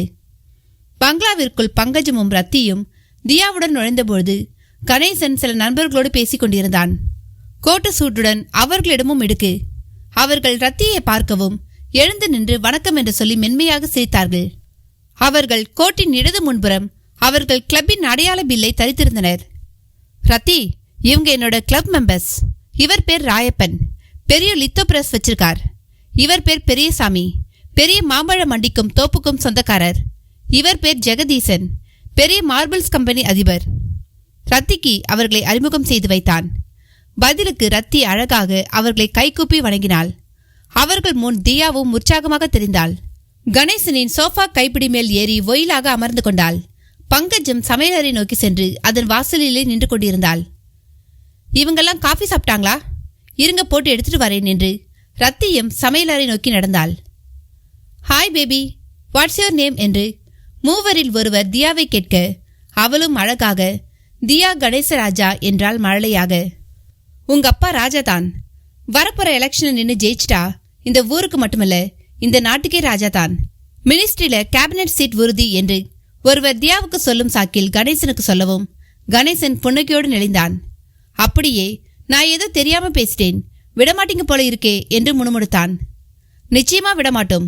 நீங்க வரப்போற எலெக்ஷன்ல நிக்கிறீங்க, ஜெயிக்கிறீங்க என்றார் பெரியசாமி என்பவர் அழுத்தமாக. கச்சிதமாக. அப்பொழுது காஃபியோடு வந்த ரத்தி அதை கேட்டு சற்று ஆச்சரியமும் அதிர்வுமாக கணேசனை பார்த்தாள். என்ன ரத்தி பார்க்குற? வரப்போற பார்லிமெண்ட் எலெக்ஷன்ல நான் நிக்க போறேன், அதான் இவங்களும் கன்ஃபார்ம் பண்றாங்க. நீங்க இது சம்பந்தமா என்கிட்ட ஒரு வார்த்தை கூட பேசவே இல்லைங்களே என்று கேட்டுக்கொண்டே அவர்களுக்கு காஃபியே வழங்கினாள் ரத்தி. நான் அது சம்பந்தமா பலவித சிந்தனையில இருந்ததால ஒரு முடிவுக்கு வராம யோசனையில இருந்தேன். இப்ப முடிவெடுத்துட்டேன். அரசியல் நமக்கு ஒத்து வருமாங்க? படிச்சவங்க எப்படி நினைக்கிறதால் தான் பேட்டை ரவுடிகளும் கருப்பு பணம் முதலைகளும் பவர் மோடுக்கு வந்துகிட்டு இருக்காங்க. அதை சேலம் வரையிலமாவது மாத்தி காட்டணும் என்று இடையிட்டு காஃபியை சூப்பிக்கொண்டே சொன்னார் திரும்பவும் பெரியசாமி என்கிற அந்த மாந்தோப்புக்காரர். You are right. நான் இப்பவே கிரவுண்ட் ஒர்க்கை ஸ்டார்ட் பண்ணிடணும். கோடிக்கணக்கில் நமக்கு கிளப் சார்பா நிறைய நல்ல காரியங்கள் செய்திருக்கோம், அதையெல்லாம் மக்களுக்கு தெரியப்படுத்தணும். லித்தோ பிரஸ் ராயப்பன் ரூட்டே போட தொடங்கிவிட்டார். கணேசன் பதிலுக்கு அதை அங்கீகரித்து சிரித்தான். ரத்தி அப்பொழுதுதான் கணேசன் கழுத்தை கவனித்தாள். அவள் போட்ட அந்த கருங்காலி மணி மாலை அவன் கழுத்தில் இல்லை. ஐயோ, எங்குங்க நான் போட்ட மாலை என்று உடனேயே பதறிவிட்டாள். அடடே, பாத்ரூம்ல குளிக்கும் பொழுது கழட்டி வச்சேன், திரும்ப போட்டுக்க மறந்துட்டேன் என்று பதிலுக்கு அவன் சொல்ல உடனேயே பாத்ரூம் நோக்கி ஓடினாள். ஓடிய வேகத்தில் திரும்பி வந்து அவன் கழுத்தில் அந்த மாலையை திரும்ப போட்டவள், இதை எதுக்காகவும் கழட்டக்கூடாதுன்னு சொன்னேன்ல என்று செல்லமாக கோபித்தாள். கணேசனின் நண்பர்களும் அதை ஆச்சரியமாக பார்த்தனர். வழுக்குப்பாறை முனிக்கோவில் சதீஷ்காக காத்து கொண்டிருந்தான் முத்து. முனிக்கு கற்பூரம் ஏற்றி கும்பிட்டு இருந்தான். அதுவும் எரிந்து கொண்டு இருந்தது. அப்பொழுது பக்கவாட்டு புதரில் லேசாய் சலசலப்பு. திரும்பி பார்த்த போதிமுத்து எழுந்து சென்று புதரை விளக்கவும் சரசரவென்று கண்ணில் பட்டது அந்த நாகம். 16 அடிக்கு மேலான நீளத்தில் ஊர்ந்து எங்கோ போனபடி இருந்தது. அவன் வாழ்நாளில் அத்தனை அடி நீளத்தில் ஒரு பாம்பை அவன் அப்பொழுதுதான் பார்க்கிறான். அடுத்த நொடியே சதிஷை மறந்தவன் கொண்டு வந்திருந்த கைகோளுடன் தோளில் சாக்குடன் அந்த பாம்பை பின்தொடர தொடங்கினான். அத்தியாயம் 13. நாம் நம்புகிற ஒரு விஷயம் நடக்காமல் போவதும் கிடையாது என்று கனபாடிகள் சொன்ன கருத்து அசோகமித்திரனை வெகுவாகவே சிந்திக்க வைத்தது. உலகம் முழுக்க இருக்கும் உளவியல் அறிஞர்கள் மதங்களை கடந்து சொல்லுகிற ஒரு கருத்து அது. எதிலும் அவநம்பிக்கை வேண்டாம், நம்புவோம். அதற்காக ஒரு பாறை மேல் பயிர் விளைவிக்க முடியுமா என்று கேட்க வேண்டாம். நமக்கே தெரியும் அது முடியாது என்று. முடியும் என்று நினைக்கிற விஷயங்களில் தான் நம்பிக்கை தன் பங்கை ஆற்றுகிறது. அதனால தான் பாலைவனத்தில் சோலைகளை உருவாக்க முடிந்தது. ஒரு நம்பிக்கை பலிதமாவதற்கு நம்பும் விஷயத்தை பொறுத்து ஒரு கால அவகாசம் தேவைப்படலாம். அந்த காலம் வரும் வரை பொறுத்திருக்க வேண்டும். கீரை விதை மறுநாளே முளைத்துவிடும். 10 நாளில் அறுவடை செய்து சாப்பிட்டு விடலாம். ஆழ விதை அப்படி அல்ல, அதற்கு ஆண்டு கணக்காகும். நாம் நம்புகிற விஷயமும் அப்படித்தான். இப்படி ஒரு கருத்தை ஒரு புத்தகத்தில் படித்தது அசோகமித்திரனுக்கு ஞாபகம் வந்தது. இருந்தாலும் மூட நம்பிக்கைகள் கூட பலிக்கும் என்பதை ஏற்பதற்கு சிரமமாக இருந்தது. அது தொடர்பாக ஒரு கேள்வியாவது கேட்க வேண்டும் என்றும் தோன்றியது. அவரை வைத்தே அக்கேள்வியை கேட்போம் என்கிற முடிவுக்கு வந்த அசோகமித்திரன், கணபாடிகளே, நீங்கள் ஒரு பிராமணர். ஒரு காரியமாக நீங்கள் தெருவில் இறங்கி நடந்து செல்கிறீர்கள். அப்பொழுது உங்கள் எதிரில் ஒரு நல்ல காரியத்திற்காக ஒருவர் தன் வீட்டிலிருந்து புறப்பட்டுக் கொண்டிருக்கிறார். அவர் உங்களை பார்த்தவுடன் போகிற காரியம் முற்படாது என்று திரும்பி சென்று விடுகிறார். இதைத்தான் ஒற்றை பிராமணன் எதிரில் வந்தால் அந்த காரியம் முற்படாது என்கிற நம்பிக்கையாக கொண்டுள்ளனர். அது சரியா? அசோகமித்திரன் கேள்வியை கேட்டுவிட்டு கணபாடிகளை பார்த்தார். கணபாடிகள் சிரித்தார். பிறகு பேசலானார். நீங்கள் குறிப்பிட்ட விஷயத்திற்கு சகுனம் என்று பெயர். பூனை குறுக்கில் போதல், விதவை எதிர்படுதல், காக்கை கூரை மேல் இடைவிடாமல் கரைதல், இப்படி சகுனம் சார்ந்தவை பல உண்டு. பிராமணர் விஷயத்திற்கு முதலில் வருகிறேன். அந்த பிராமணர் அவர் காரியமான திவசம், தர்ப்பணம் மற்றும் சுடுகாட்டு கர்ம காரியங்களை செய்துவிட்டு கூட எதிரில் வரலாம். நல்ல காரியங்களை செய்துவிட்டு வரலாம். நமக்கு அது தெரியாது. இதில்தான் விஷயம் உள்ளது. பிராமணனை கண்டால் வணங்க வேண்டும் என்று சாஸ்திரம் சொல்கிறது. வயதில் பெரியவர்கள், ஆசிரியர், குரு, பிராமணர்கள் இவர்களை காண நேரிடுகையில் வணங்க வேண்டும். பதிலுக்கு அவர்கள் ஆசீர்வதிக்க வேண்டும். நற்காரியமாக நாம் செல்கையில் இப்படி நாம் வணங்கும் பொழுது பதிலுக்கு அவர்கள் வாழ்த்து சொல்ல இயலாத பிரேதத்திட்டில் இருந்தால் அது அவரையும் வருத்தும், நமக்கும் வருத்தமாகிவிடும். எனவேதான் இப்படி ஒரு சகுன விஷயம் வரையறுக்கப்பட்டது. இப்படி நான் சொல்லும் பொழுது தீட்டு என்பதே ஒரு மூடநம்பிக்கை என்று நீங்கள் சொன்னால் நான் சொல்வதற்கு ஒன்றுமில்லை. சாஸ்திரங்களை நம்பினால் இதை நம்பத்தான் வேண்டும். அவற்றை பொய்யாக கருதினால் நான் தொடக்கத்தில் சொன்னதை போல் அதை அனுபவித்துத்தான் தெரிந்து கொள்ள வேண்டும் என்ற கணபாடுகளின் பதிலில் ஒரு விடை இருப்பது போலவும் இருந்தது, இல்லாதது போலவும் இருந்தது. இப்படியெல்லாம் கேள்விகளை எப்படி கேட்டாலும் கணபாடிகள் சளைக்காது ஏதோ ஒரு பதிலை சொல்லிவிடுவதையும் புரிந்து கொண்ட அசோகமித்திரன் அவர் அடிக்கடி குறிப்பிடும் அந்த அனுபவத்தை நோக்கி நகர்வதே புத்திசாலித்தனம் என்று உணர்ந்து, கணபாடிகளே, அடுத்த கிரகணம் எப்பொழுது வருகிறது? அப்பொழுது அந்த கோவிலில் அந்த நாகம் பூஜை செய்ய வருமா? அதை நாம் பார்க்க முடியுமா என்று கேட்டார். அடுத்த மாதம் கிரகணம் வருகிறது. நிச்சயம் நாகம் பூஜை செய்ய வரும் என்று நான் நம்புகிறேன் என்றார். அதை நான் என் கண்ணார பார்க்க வேண்டும். உடன் நீங்கள் இருந்தால் நல்லது என்று அசோகமித்திரன் சொல்லவும் கணபாடிகள் மறுப்பேதும் கூறவில்லை. அந்த நாகம் சரசரவென்று தரை மேல் ஒரு பானம் போட்டார் போன்று சென்று கொண்டிருந்தது. அதன் வேகத்திற்கு ஓடுவது கூட முடியாத ஒன்றாக இருந்தது. போதிமுத்துவுக்கு இப்படி பின்தொடர்ந்து ஓடி ஓடி நல்ல பழக்கம் உண்டு. எனவே கண் பார்வையை விலக்காமல் அதன் பின் ஓடினான். திடீரென்று அதன் போக்கில் ஓர் அசாதாரண ஓட்டம். போதிமுத்து பின்தொடர்வதை அது உணர்ந்துவிட்டது போல் தெரிந்தது. அதன் போக்கில் குண்டாங்குதிர்களாக பாறைகள், முள்ளுச்செடிகள், பிரண்டை கொடிகள், அவரை புதர்கள் என்கிற எல்லாமும் மண்டி கிடந்தன. அது அவற்றுள் தன் குழல் உடம்பை நுழைத்து வேகமாக எங்கோ போனபடியே இருந்தது. பருத்த உடம்பை தூக்கி கொண்டு அதை துரத்துவது என்பது போதிமுத்துவுக்கு மிக கடினமாகத்தான் இருந்தது. இருந்தாலும் 20 வருடங்களாக பாம்புகளை பிடிக்கின்ற அனுபவம் அவனுக்கு கை கொடுத்தது. காலில் டயர் செருப்பை அணிந்திருந்தான். மலைகளில் ஏறி இறங்கும்பொழுது அதுதான் தோது. நவீனமான ஷூக்களை அணிவது என்பதெல்லாம் அவனுக்கு தெரிந்திராத ஒன்று. அவனது முரட்டு செருப்பை கூட அவனுக்கு மிக பரிச்சயமான ஜல்லி என்பவன் தான் தைத்து கொடுத்திருந்தான். அந்த ஜல்லி மாடர்ன் தியேட்டர்ஸை ஆர்ச்சியை ஒட்டி ஒரு புளிய மரத்தடியில் கடை வைத்திருப்பான். போதிமுத்துவுக்கு நல்ல சிநேகிதனும் கூட. சிநேகிதன் மட்டுமல்ல, கொஞ்சம் மூலிகை மருத்துவமும் தெரிந்தவன். மலைப்பக்கம் பாம்பு பிடிக்க போகையில் ஆடையொட்டி, தீஞ்சி மூலி, சஞ்சீவினி இந்த 3 எங்கு கண்ணில் பட்டாலும் அதை வேரோடு பிடுங்கி எடுத்து வர சொல்லியிருந்தான். அந்த நாகம் போன பாதையில் ஆங்காங்கே ஆடையொட்டியும் தீஞ்ச மூலியும் கண்ணில் பட்டன. அவரை நின்று பறிக்க முனைந்தால் நாகம் பார்வையை விட்டே ஓடிவிடும் என்று உணர்ந்ததால் அவற்றை கண்டும் பறிக்காமல் ஓடினான். செங்குத்தாய் ஒரு மேடு. அது அதன் மேல் ஏறி மறுபக்கம் போய் போதிமுத்துவின் கண்களை விட்டு மறைந்தே போய்விட்டது. அதற்கு மேல் அதை துரத்தி பிடிக்க அவனாலும் முடியவில்லை. சற்று ஏமாற்றமாகத்தான் இருந்தது. மூச்சு மார்பில் முட்டி மோதி இழப்பெடுத்தது. காதோரம், கழுத்து, மார்பில் எல்லாம் வேர்வை வாய்க்கால் போல் ஓடிற்று. அப்படியே ஒரு பாறை மேல் அமர்ந்து விட்டான். அப்பொழுது அவன் செல்போனில் அமட்டல். ஏமாறாதே ஏமாற்றாதே என்கிற எம்ஜிஆர் பாட்டுதான் ரிங்டோன். அந்த சேர்வராயன் மலையின் அடிவார சர்க்கத்தில் அந்த ரிங்டோன் ஒலி எதிரொலிகளோடு ஒலிக்கத் தொடங்கியது. மலுக்கென்று முறித்து காதில் பதித்ததும், ஹலோ யாரு என்றான் தன் பாணியில். நான் சதீஷ் பேசுறேன். முனுசாமி கோவிலுக்கு நான் வந்துட்டேன். நீ இப்ப எங்க இருக்க? ஓ சாரா, அப்படியே அங்கனையே இருங்க, வந்துடுறேன் என்றவன் எழுந்து கொண்டான். கோலை ஊன்றிக்கொண்டு கீழிறங்க தொடங்கினான். வழியில் தென்பட்ட ஆடையொட்டியையும் தீஞ்ச மூலியையும் ஞாபகமாக பறித்து கொண்டான். 1-2 தான் முளைத்திருந்தது. பக்கத்தில் மலை அருவியின் தடயங்களில் பெரிதும் சிறிதுமின்றி நீரோடி கொண்டிருந்தது. அதையொட்டி ஓரமாக பாசம் பூத்து கடும்பச்சையில் காட்சி தந்தது. ஜல்லியோடு பலமுறை மூலிகை தேடி வரும்பொழுது ஜல்லி அந்த பாசப்பச்சையை வழித்து ஒரு சம்புடத்தில் போட்டுக்கொள்வான். எதற்கென்று கேட்டால், இது காஞ்சா மருந்து.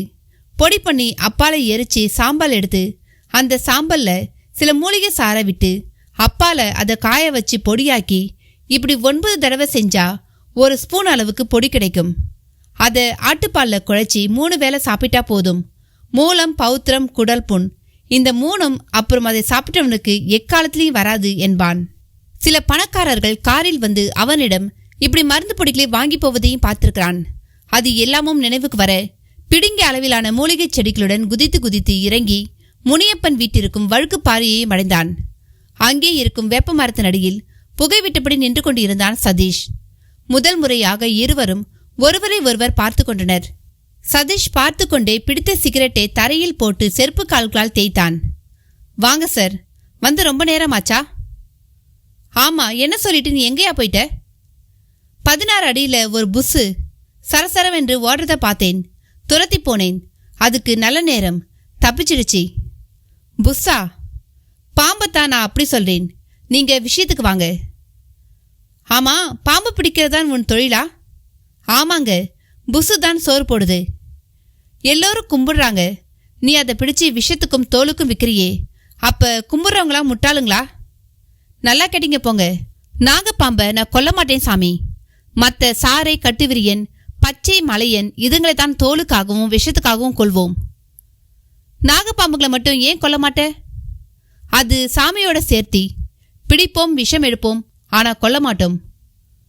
பாம்புகளை கூட இப்படி சாமி பாம்பு சாதாரணம்னு இருக்குதா? பொறவு சில சமயம் சித்தர் சாமிங்க நல்ல பாம்பா வருவாங்க, தேவதைகளும் நல்ல பாம்பா வருவாங்க. அதனால அதுங்க கிட்ட மட்டும் நாங்க ஜாக்கிரதையா இருப்போம். ஆமா, இதெல்லாம் எதுக்கு சாமி கேக்குறீங்க? சொல்றேன். ஆமா, இது என்ன கையில ஏதோ செடி மாதிரி தெரியுது? மூலிகை செடி சாமி, மருந்துக்காக இதை பறிச்சேன். நீங்க வந்த விஷயத்தை சொல்லுங்க. சொல்றேன். இது ரொம்ப ரகசியமான விஷயம். இதை செய்துட்டா உனக்கு நான் லட்சத்துல தான் பணம் தருவேன். மாசம் நீ எவ்வளோ சம்பாதிக்கிற? எங்க சாமி, ஒரு 4000 கிடைக்கும், 2000ம் கிடைக்கும். பல நாள் புஸ்ஸுங்களே சிக்காது, சில சமயம் கடிச்சிடும். அப்ப பத்தியமா குடிசைக்குள்ளேயே மருந்து சாப்பிட்டுட்டு கிடக்கணும். என் பொழப்பு ஒரு கெடுகட்ட பொழப்பு சாமி. அப்போ உனக்கு நல்லபடியா ஒரு வீடு கூட இல்லைன்னு சொல்லு. ஆமா சாமி, ஊருக்குள்ளேயும் யாரும் வீட்டை வாடகைக்கு தரமாட்டேங்கிறாங்க. பாம்புன்னா தான் படையே நடுங்குமே. வீட்டுக்காரங்க பயப்பட மாட்டாங்களா என்ன? அதனால நான் இங்க அடிவாரத்திலேயே கடலை வயலை ஒட்டி குடிசையை போட்டுக்கிட்டு அங்கதான் கிடக்கேன். கடலை வயல்காரன் என் சிநேகிதன் என்பதால எதுவும் சொல்லாமல் இருக்கான். நாளைக்கு இடத்த காலி பண்ண சொன்னா பொட்டிகளை தூக்கிக்கிட்டு கிளம்பிடணும். போதிமுத்து தன்னை பற்றி சொல்ல அவனிடம் தாராளமாக தன் திட்டத்தை சொல்லலாம் என்கிற ஒரு நம்பிக்கை சதீஷுக்கு வந்தது. சரி, இப்ப நான் வந்த விஷயத்தை சொல்லிடுறேன். சரின்னு நீ சொன்னா இப்பவே 1 லட்சம் அட்வான்ஸ். காரியம் முடிஞ்ச உடனே மிச்சத்தை தந்துடுறேன். ₹1,00,000 வாயை பிளந்தான் போதிமுத்து. பதிலுக்கு சதீஷ் 2 500 நோட்டுக்கட்டுகளை எடுத்து ஆட்டி காட்டினான். அடுத்த வினாடியே போதிமுத்துவின் கண்களில் பேராசை பெருகி வழிய தொடங்கிவிட்டது. அப்படி என்ன சாமி மேட்ரு என்றான் அந்த ஆசையோடு. சதீஷும் சொல்லி முடித்தான். போதிமுத்துவிடம் நெடுநேரம் பேச்சில்லை. என்னையா பயப்படுறியா? பொறவு, இது கொலை இல்லையா? நீ எங்க செய்ய போற? உன் பாம்புங்க தானே செய்ய போகுது. அது என்னவோ சரிதான். ஆமா, அப்ப என் கூட நீங்க இருப்பீங்களா? இருப்பேன். இந்த தடவை எதுவும் தப்பாயிடக்கூடாது.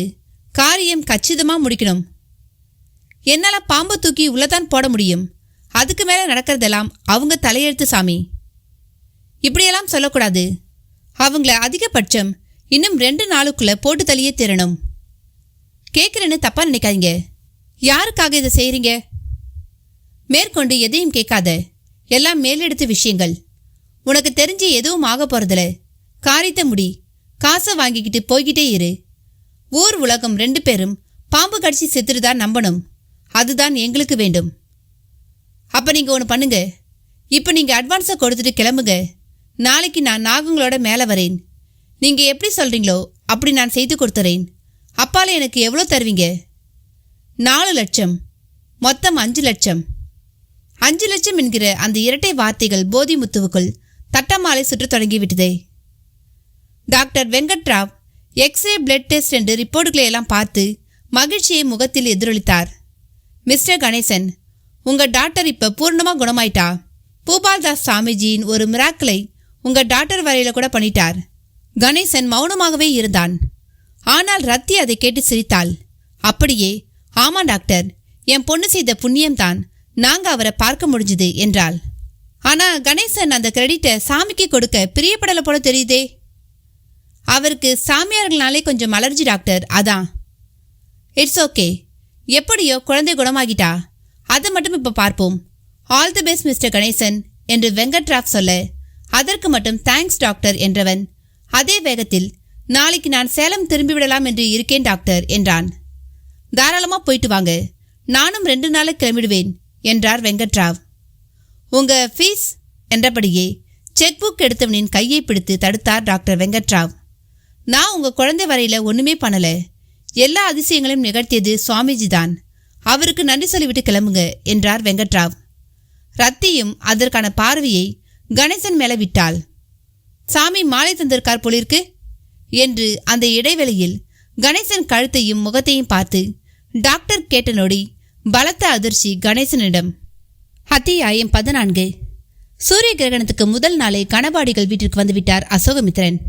அதன் பின் இருவரும் நாகம் வந்து பூஜிப்பதாக சொல்லப்படும் சிவாலயம் உள்ள அந்த கிராமம் நோக்கி பயணம் செய்ய தொடங்கினர். கணபாடிகள் மேலே சட்டை அணியாமல் ஒரு அங்கவஸ்திரம் மட்டும் தரித்தவராக பயணம் செய்தார். இடையில் பஞ்சகச்சம், ஒரு துணிப்பையில் மாற்று வேட்டி துண்டுடன் சிறிதாக ஒரு மரப்பெட்டி, வெற்றிலை பெட்டி அளவுக்கு இருந்தது. அதனுள் பானலிங்கக்கல் மற்றும் சாலகிராமக்கல், ஸ்வர்ணமுகி சிலாக்கல், ஸ்படிகக்கல், சோனபத்திரக்கல் என்கிற 5 கற்களுடன் நிறைய வில்வேலைகள் மட்டுமே இருந்தன. அந்த 5 கற்களும் பஞ்சாயத்து பூஜைக்கான இறை சொரூபங்கள். கணபாடிகள் பின் சீட்டின் வலது ஓரத்திலும் அசோகமித்ரன் இடது ஓரத்திலும் அமர்ந்து கொண்ட நிலையில் காரும் புறப்பட்டது. காருக்குள் ஒருவரோடு ஒருவர் கருத்து பரிமாறிக்கொள்வது எப்பொழுதுமே மிக இனிதாகவும் வலிதாகவும் இருக்கும். அசோகமித்ரனுக்கும் கணபாடிகளோடு உரையாட தோதாக இருந்தது. காலம் எவ்வளவோ மாறிவிட்டது. ஆனால் நீங்கள் மாறாமல் கட்டுக்குடுமி, பஞ்சகச்சம், வைதிகம் என்று இருக்க உங்களால் எப்படி முடிகிறது என்று தன் பேச்சை தொடங்கினார் அசோகமித்ரன். இது காற்றோட்டமான உடுத்தல். இதில் தான் ஆரோக்கியம் உள்ளது. வெள்ளைக்காரனின் பேண்ட் சட்டை அவன் நாட்டு சீதோஷணத்துக்கும் செயல்பாடுகளுக்கும் பொருந்தலாம். நமக்கு அது ஏற்புடையதல்ல. வைதிகத்துக்கு இதுதான் தோது என்ற கணபாடிகள் காலம் மாறிவிட்டது என்கிற வார்த்தைகள் சரியானவை அல்ல. காலம் அப்படியேதான் உள்ளது. காலையில் சூரியன் உதிக்க தவறுவதில்லை. அதே போல சந்திரனின் வளர்ந்து தேயும் தன்மைகளிலும் ஒரு நூலளவு மாற்றமில்லை. பருவ காலங்களிலும் எந்த மாற்றமும் இல்லை. சித்திரை வைகாசியில் வெயில், ஆடியில் காற்று, ஐப்பசி கார்த்திகையில் அடைமழை, மார்கழியில் பனி என்று காலமும் பொழுதுகளும் அப்படியேதான் உள்ளன. நாம தான் வாழ தெரியாமல் வாழ்ந்து நாம் மாறிவிட்டு காலம் மாறிவிட்டதாக சொல்கிறோம் என்று கூறிவிட்டு சிரித்தார். ஒரு கைபேசிக்குள் இன்று உலகம் அடங்கிவிட்டதே. இது எத்தனை பெரிய மாற்றம்! அந்த காலமாக இருந்தால் நீங்கள் சொல்லும் கோவில் உள்ள கிராமத்துக்கு போக ஒன்று நடந்து போகணும், இல்லாவிட்டால் குதிரை சவாரிதான் செய்ய வேண்டும். இன்று பாதுகாப்பாக ஏசியை அனுபவித்தபடி பயணிக்கிறோம். இதெல்லாம் மாற்றங்கள் தானே என்று அசோகமித்திரனும் விடாமல் கேட்டார். வாஸ்தவம்தான். மனிதன் நடையாக நடந்த வரை மிக ஆரோக்கியமாக இருந்தான். இப்பொழுது நடப்பது மருந்து போலாகிவிட்டது. முன்பு செருப்பு வாசலில் கிடக்கும், காய்கறிகள் பாதுகாப்பாக கூடையில் இருக்கும். இப்பொழுது அவை கண்ணாடி அறைக்குள் கிடக்க, காய்கறிகள் தெருவில் கிடக்கின்றன. நல்லதை மட்டுமே செய்யும் பாலும் பால்காரரும் தெருவில் அலைகிறார்கள். கெட்ட சாராயமோ பாதுகாப்பாக பாருக்குள் கிடக்கிறது. இப்படி பேச்சு பொதுவாகவும் சமூகம் குறித்தும் சிறிது சென்ற நிலையில், அந்த நாகம் கட்டாயம் பூஜை செய்ய நாளை வரும் தானே என்று கேட்டார் அசோகமித்திரன். அது தெரியாது. நான் பார்த்த கிரகணத்தின் போது அது வந்தது. நாளையும் வரக்கூடும். ஒருவேளை அதன் ஆயுட்காலம் முடிந்து அது இறந்து போயிருந்தால் வாய்ப்பில்லை என்று சற்றே அதிர்ச்சி அளித்தார் கணபாடிகள். அசோகமித்திரன் முகம் உடனேயே வாடத் தொடங்கிவிட்டது. என்ன, ஒரு அதிசயத்தை பார்க்காமல் போய்விடுவோமோ என்று ஏமாற்றமாக உள்ளதா? ஆமாம், அப்படி நாளை பார்க்க முடியாமல் போனால் நீங்கள் பார்த்ததாக கூறியதையும் நான் சந்தேகிக்கக்கூடும். நான் உங்களை நம்ப சொல்லவில்லையே. கணபாடிகள் பதில் அசோகமித்திரனுக்குள் மேலும் சோர்வை தந்தது. நான் கூட நீங்கள் நம்ப வேண்டும் என்பதற்காக வரவில்லை. அது ஒரு அரிய காட்சி, பார்ப்பது புண்ணியம், அதற்காகத்தான் வருகிறேன் என்று கணபாடிகள் தொடர்ந்து சொல்லவும் அசோகமித்திரனின் சோர்வு அதிகரித்தது. அது கணபாடிகளுக்கும் புரிந்தது. உங்கள் ஆராய்ச்சியை மூட்டை கட்டிட்டு நம்பிக்கையோடு திறந்த மனதோடு வாங்க, நல்லதே நடக்கும் என்று சற்று நம்பிக்கையும் தந்தார். நாகேந்திர நல்லூர் என்கிற அந்த கிராமமும் வந்து காரும் ஊருக்குள் நுழைந்து கணபாடிகளின் உறவினர் வீட்டு முன் நின்றது. கணேசன் டாக்டர் வெங்கட்ராவ் கேட்ட கேள்விக்கான அதிர்ச்சியோடு ரத்தியை பார்க்கவும் அவள் முகம் கலவரமடை தொடங்கியிருந்தது. என்ன கணேசன், நான் என்ன கேட்டேன்னு இப்படி ஒரு ரியாக்ஷன்? சாமியார் கொடுத்துதா என்று கேட்டேன். ஏன் கேட்டேனா, எனக்கும் ஒன்று கொடுத்திருக்கார். ஆனால் எனக்கு கொடுத்திருக்கிறது ஸ்படிக மாலை என்று தன் மார்பில் பனியனுக்குள் ஒளிந்திருந்த மாலையை வெளியே எடுத்து காண்பித்தார் டாக்டர் வெங்கட்ராவ். அதன் பின் கணேசன் அவரிடம் எதுவும் பேசவில்லை. ரத்தி குழந்தையுடன் காரில் ஏறி அமர்ந்தாள். மெல்ல காரை கிளப்பிக்கொண்டு சாலைக்கு வந்து வேகமெடுக்க ஆரம்பித்தான். அப்படியே கழுத்தில் கிடந்த மாலையையும் கழட்டி முன்னால் டேஷ்போர்டு மேல் போட்டான்.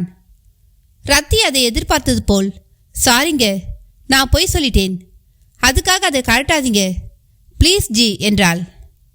மெல்ல திரும்பி பார்த்தவன், கொஞ்சம் பேசாம வா ரத்தி, காருக்குள்ளே எதுவும் பேச வேண்டாம் என்றான் மிக அழுத்தமான குரலில். அவளும் அமைதியானாள். புறத்தில் அற்புதமான கிளைமேட். கல்யாண வீட்டு முகப்பில் பன்னீர் தெளிப்பது போல் வானம் மழையை சினுப்பத் தொடங்கியிருந்தது.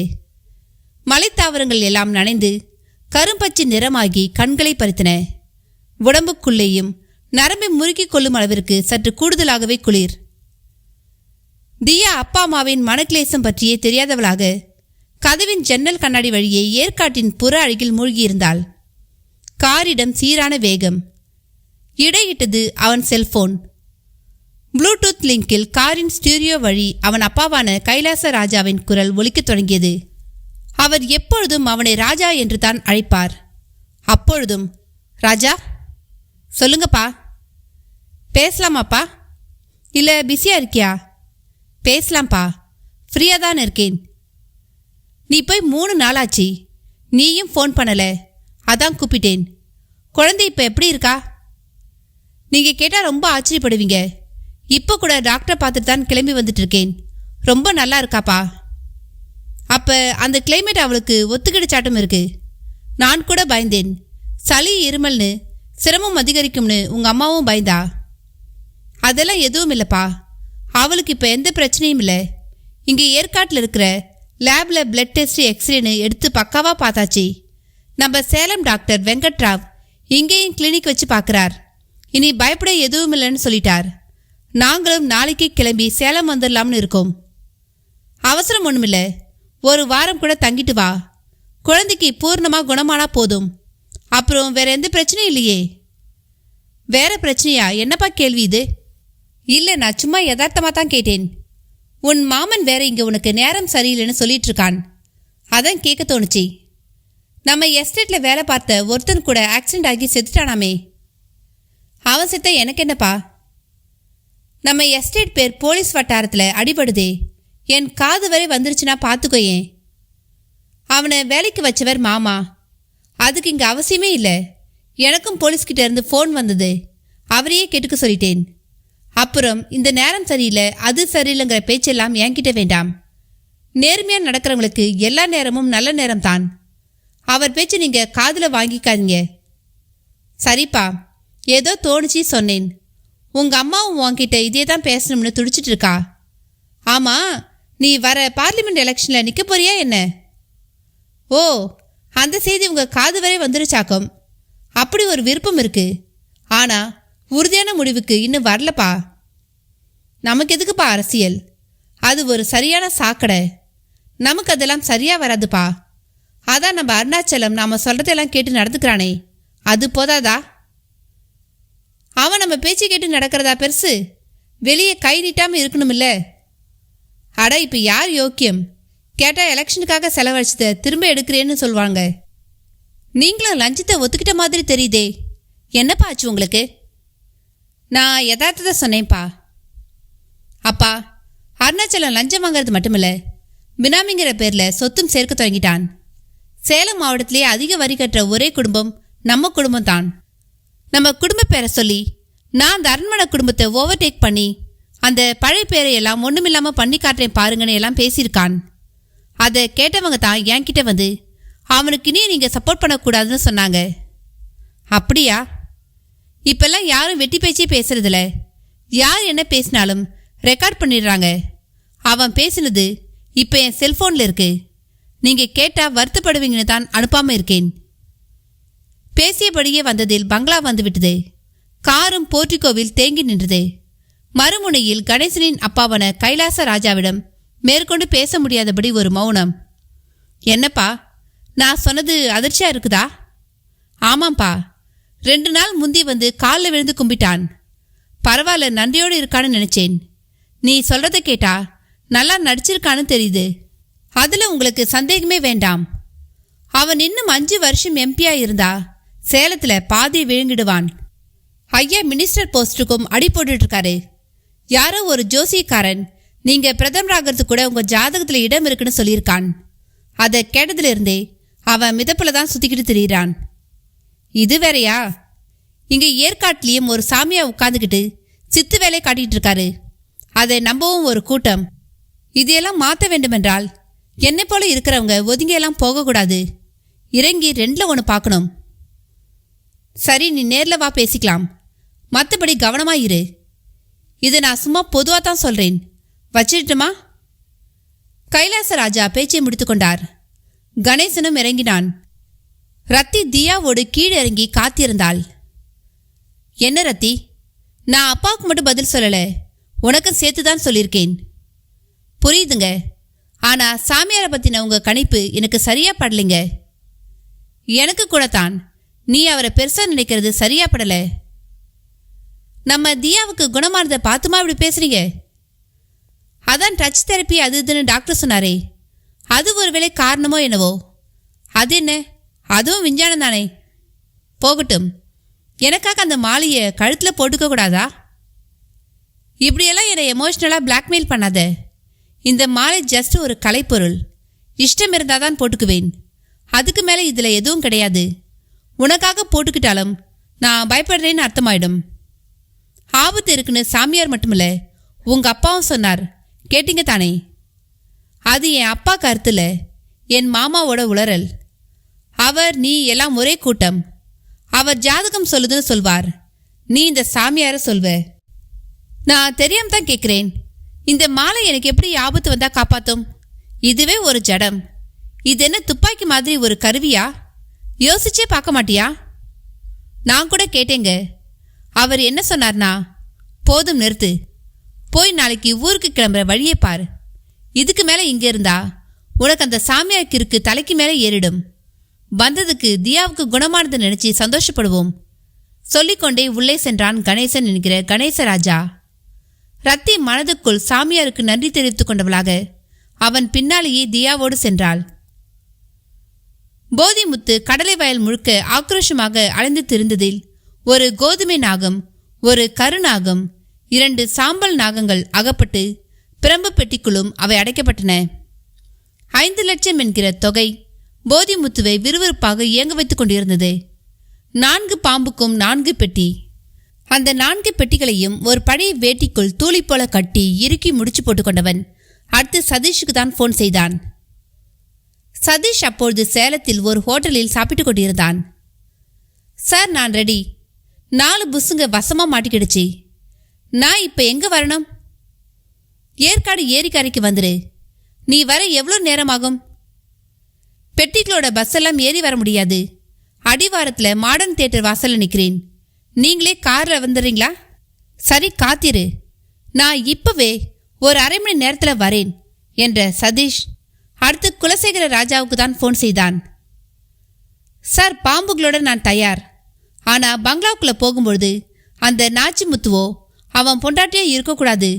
முக்கியமாக சின்னவர் இருக்கக்கூடாது.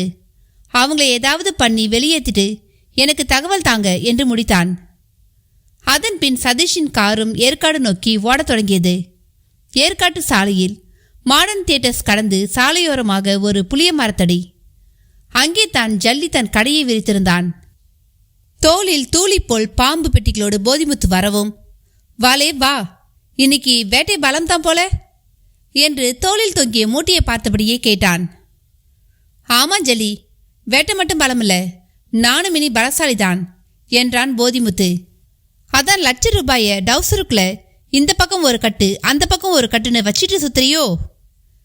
ஜல்லி அப்படி சொல்லவும் போதிமுத்துவுக்கு தூக்கி வாரி போடுது. ஏலே, உனக்கு எப்படில தெரியும்? ஏதோ பக்கத்தால் இருந்து பார்த்த மாதிரியே சொல்ற என்று விழிகள் விரிய கேட்டான்.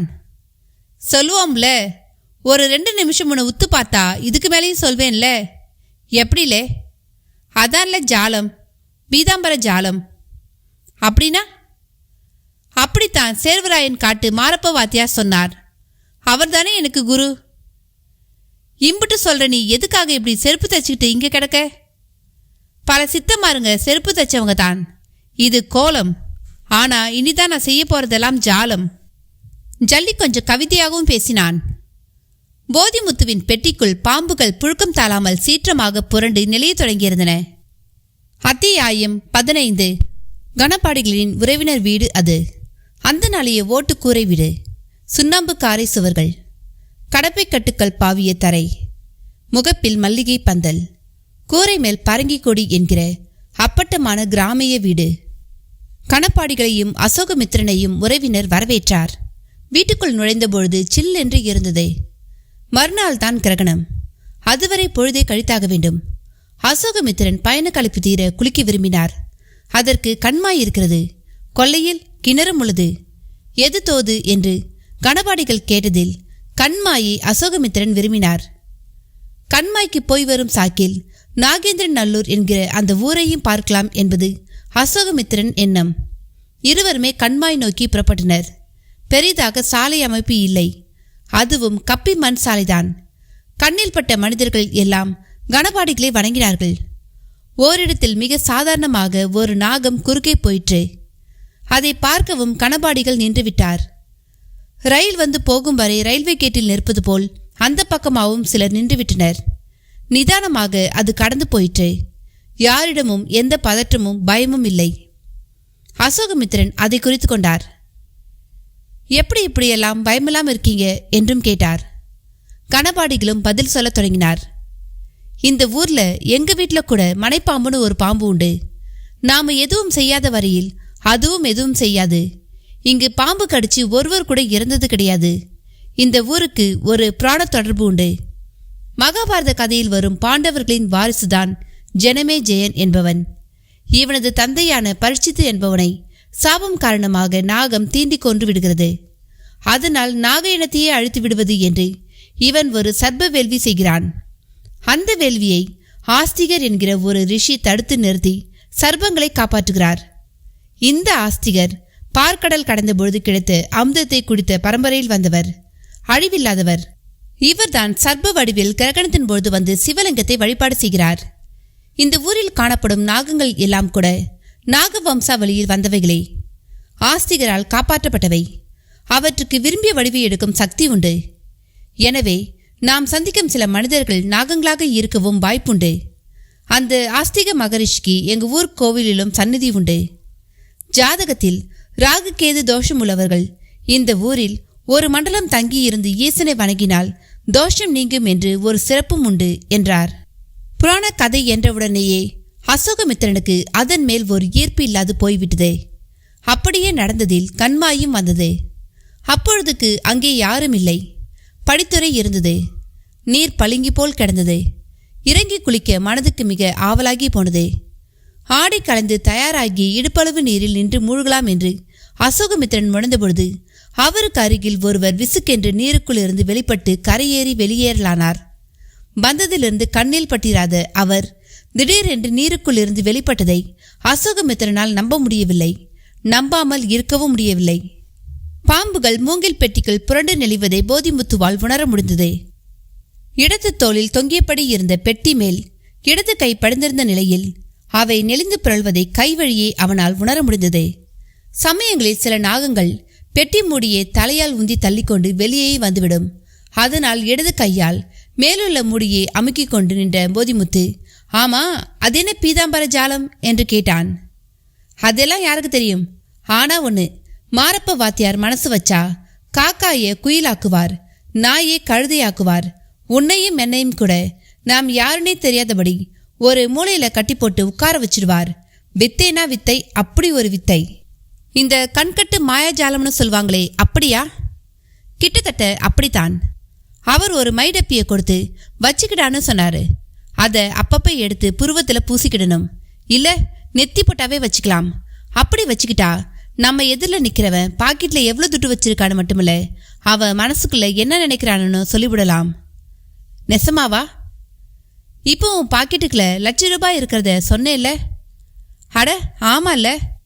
என் குருசாமியும் இனி தோலை தச்சுக்கிட்டு வைக்கல காயாதடா, என்கிட்ட வந்துடுன்னு சொன்னாரு. அதனால நான் இனி இங்கே கடை போட போறதில்ல. அவருக்கு காலு கையை அமுக்கிவிட்டு ஒரு 5-6 வித்திகளை கற்றுக்கிட போறேன். நீயும் இந்த புஸ்ஸுகளோட சீரழியாம என் கூட வரதா இருந்தா சொல்லு, கூட்டிட்டு போறேன். ஆமாஞ்சலி, எனக்கும் இதுங்களோட பெரிய ரோதனையா போயிடுச்சு. ஏதோ என் குலதெய்வம் வழுக்கு பாரு முனிய கண்ணை திறந்ததுல இப்போ தான் நான் ₹1,00,000 கண்ணால் பார்த்துருக்கேன். வாங்கின காசுக்கு ஜோலியை முடிச்சுட்டு வந்துடுறேன். பார்த்து, நீ போகிற காரியம் விளங்காதுன்னு என் மனசில் படுது. ஐயோ, என்ன ஜல்லி சொல்கிற? நான் எங்கே சொல்கிறேன்? என் குரு கொடுத்த மை சொல்லுது. நீ வந்ததிலிருந்தே நிமித்தமும் சரியில்லை. நிமித்தமா? ஆமாம், சகுனத்தை தான் எங்கள் வாத்தியார் நிமித்தன்னு சொல்வார்.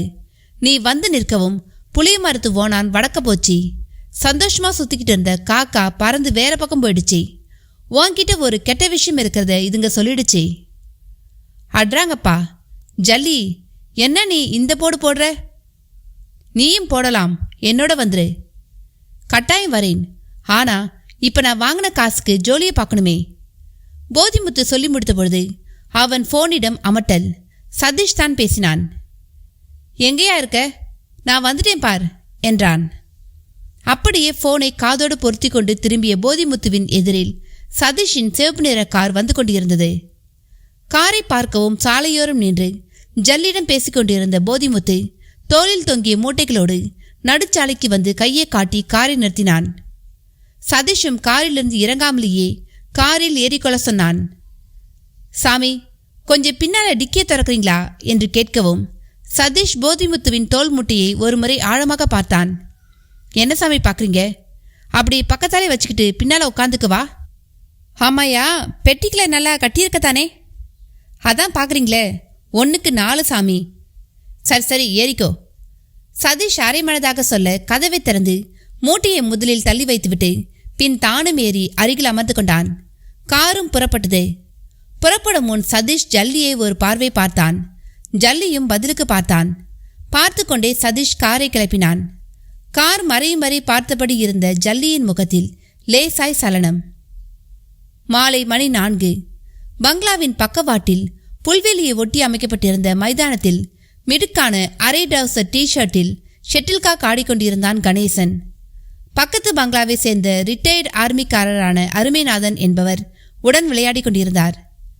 மலைக்குளிரை மீறிக்கொண்டு உடம்பில் வியர்வை கரை புரண்டு கொண்டிருந்தது.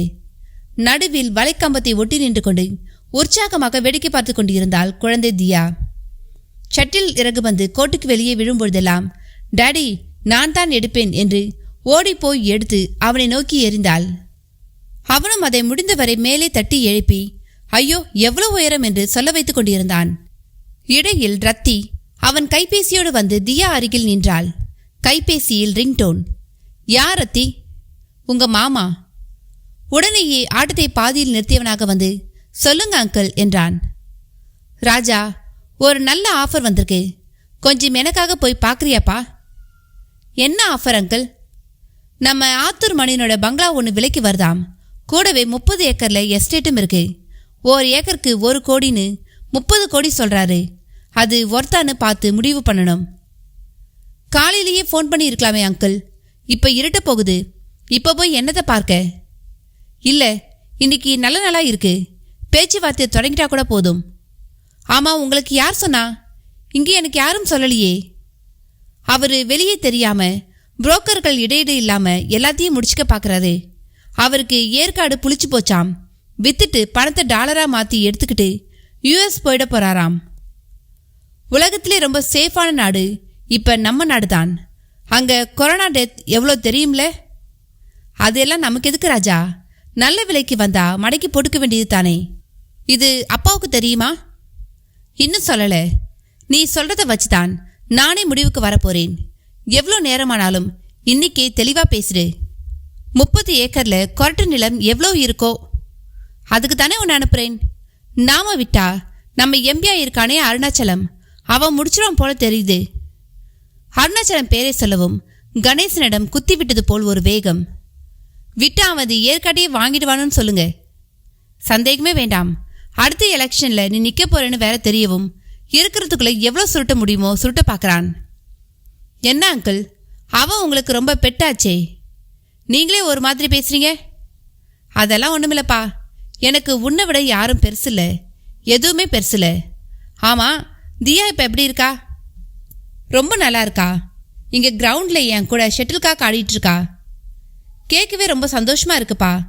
அப்பா கூட சொன்னார், பெரிய மிராக்கல்னு சொல்லு. நீங்கள் அப்படி சொல்லிக்கிங்க, நான் அப்படி நினைக்கல. மாத்திரை மருந்தால் சரியாகிறது டச் தெரப்பியால் சரியாகியிருக்கு. அதுவும் ஒருவித சயின்ஸ் தானே. டச் தெரப்பியா? யார் கொடுத்தா? எல்லாத்தையும் நேரில் சொல்கிறேன். நான் இப்போ புறப்பட்டாதான் சரியாக இருக்கும். இங்கிருந்து போகவே எப்படி 1 hour ஆயிடும். ரோடு வேற வழியில் பிளாக்னு கேள்விப்பட்டேன். Bye uncle. கணேசன் பேச்சை முடித்துக்கொண்டு தியாவோடு ராக்கெட்டை தட்டி கொண்டிருந்த அருமைநாதனிடம், சாரி அங்கிள், ஒரு அவசர வேலையா வெளியே போக வேண்டியிருக்கு என்று சொல்லிக்கொண்டு புறப்பட்டான். டாடி, நானும் உன் கூட வருவேன் என்று அவன் பின்னாலேயே ஓடினாள் தியா. நோ தியா, இருட்ட போகுது. இன்னைக்கு குளிர் வேற அதிகமாக இருக்கு.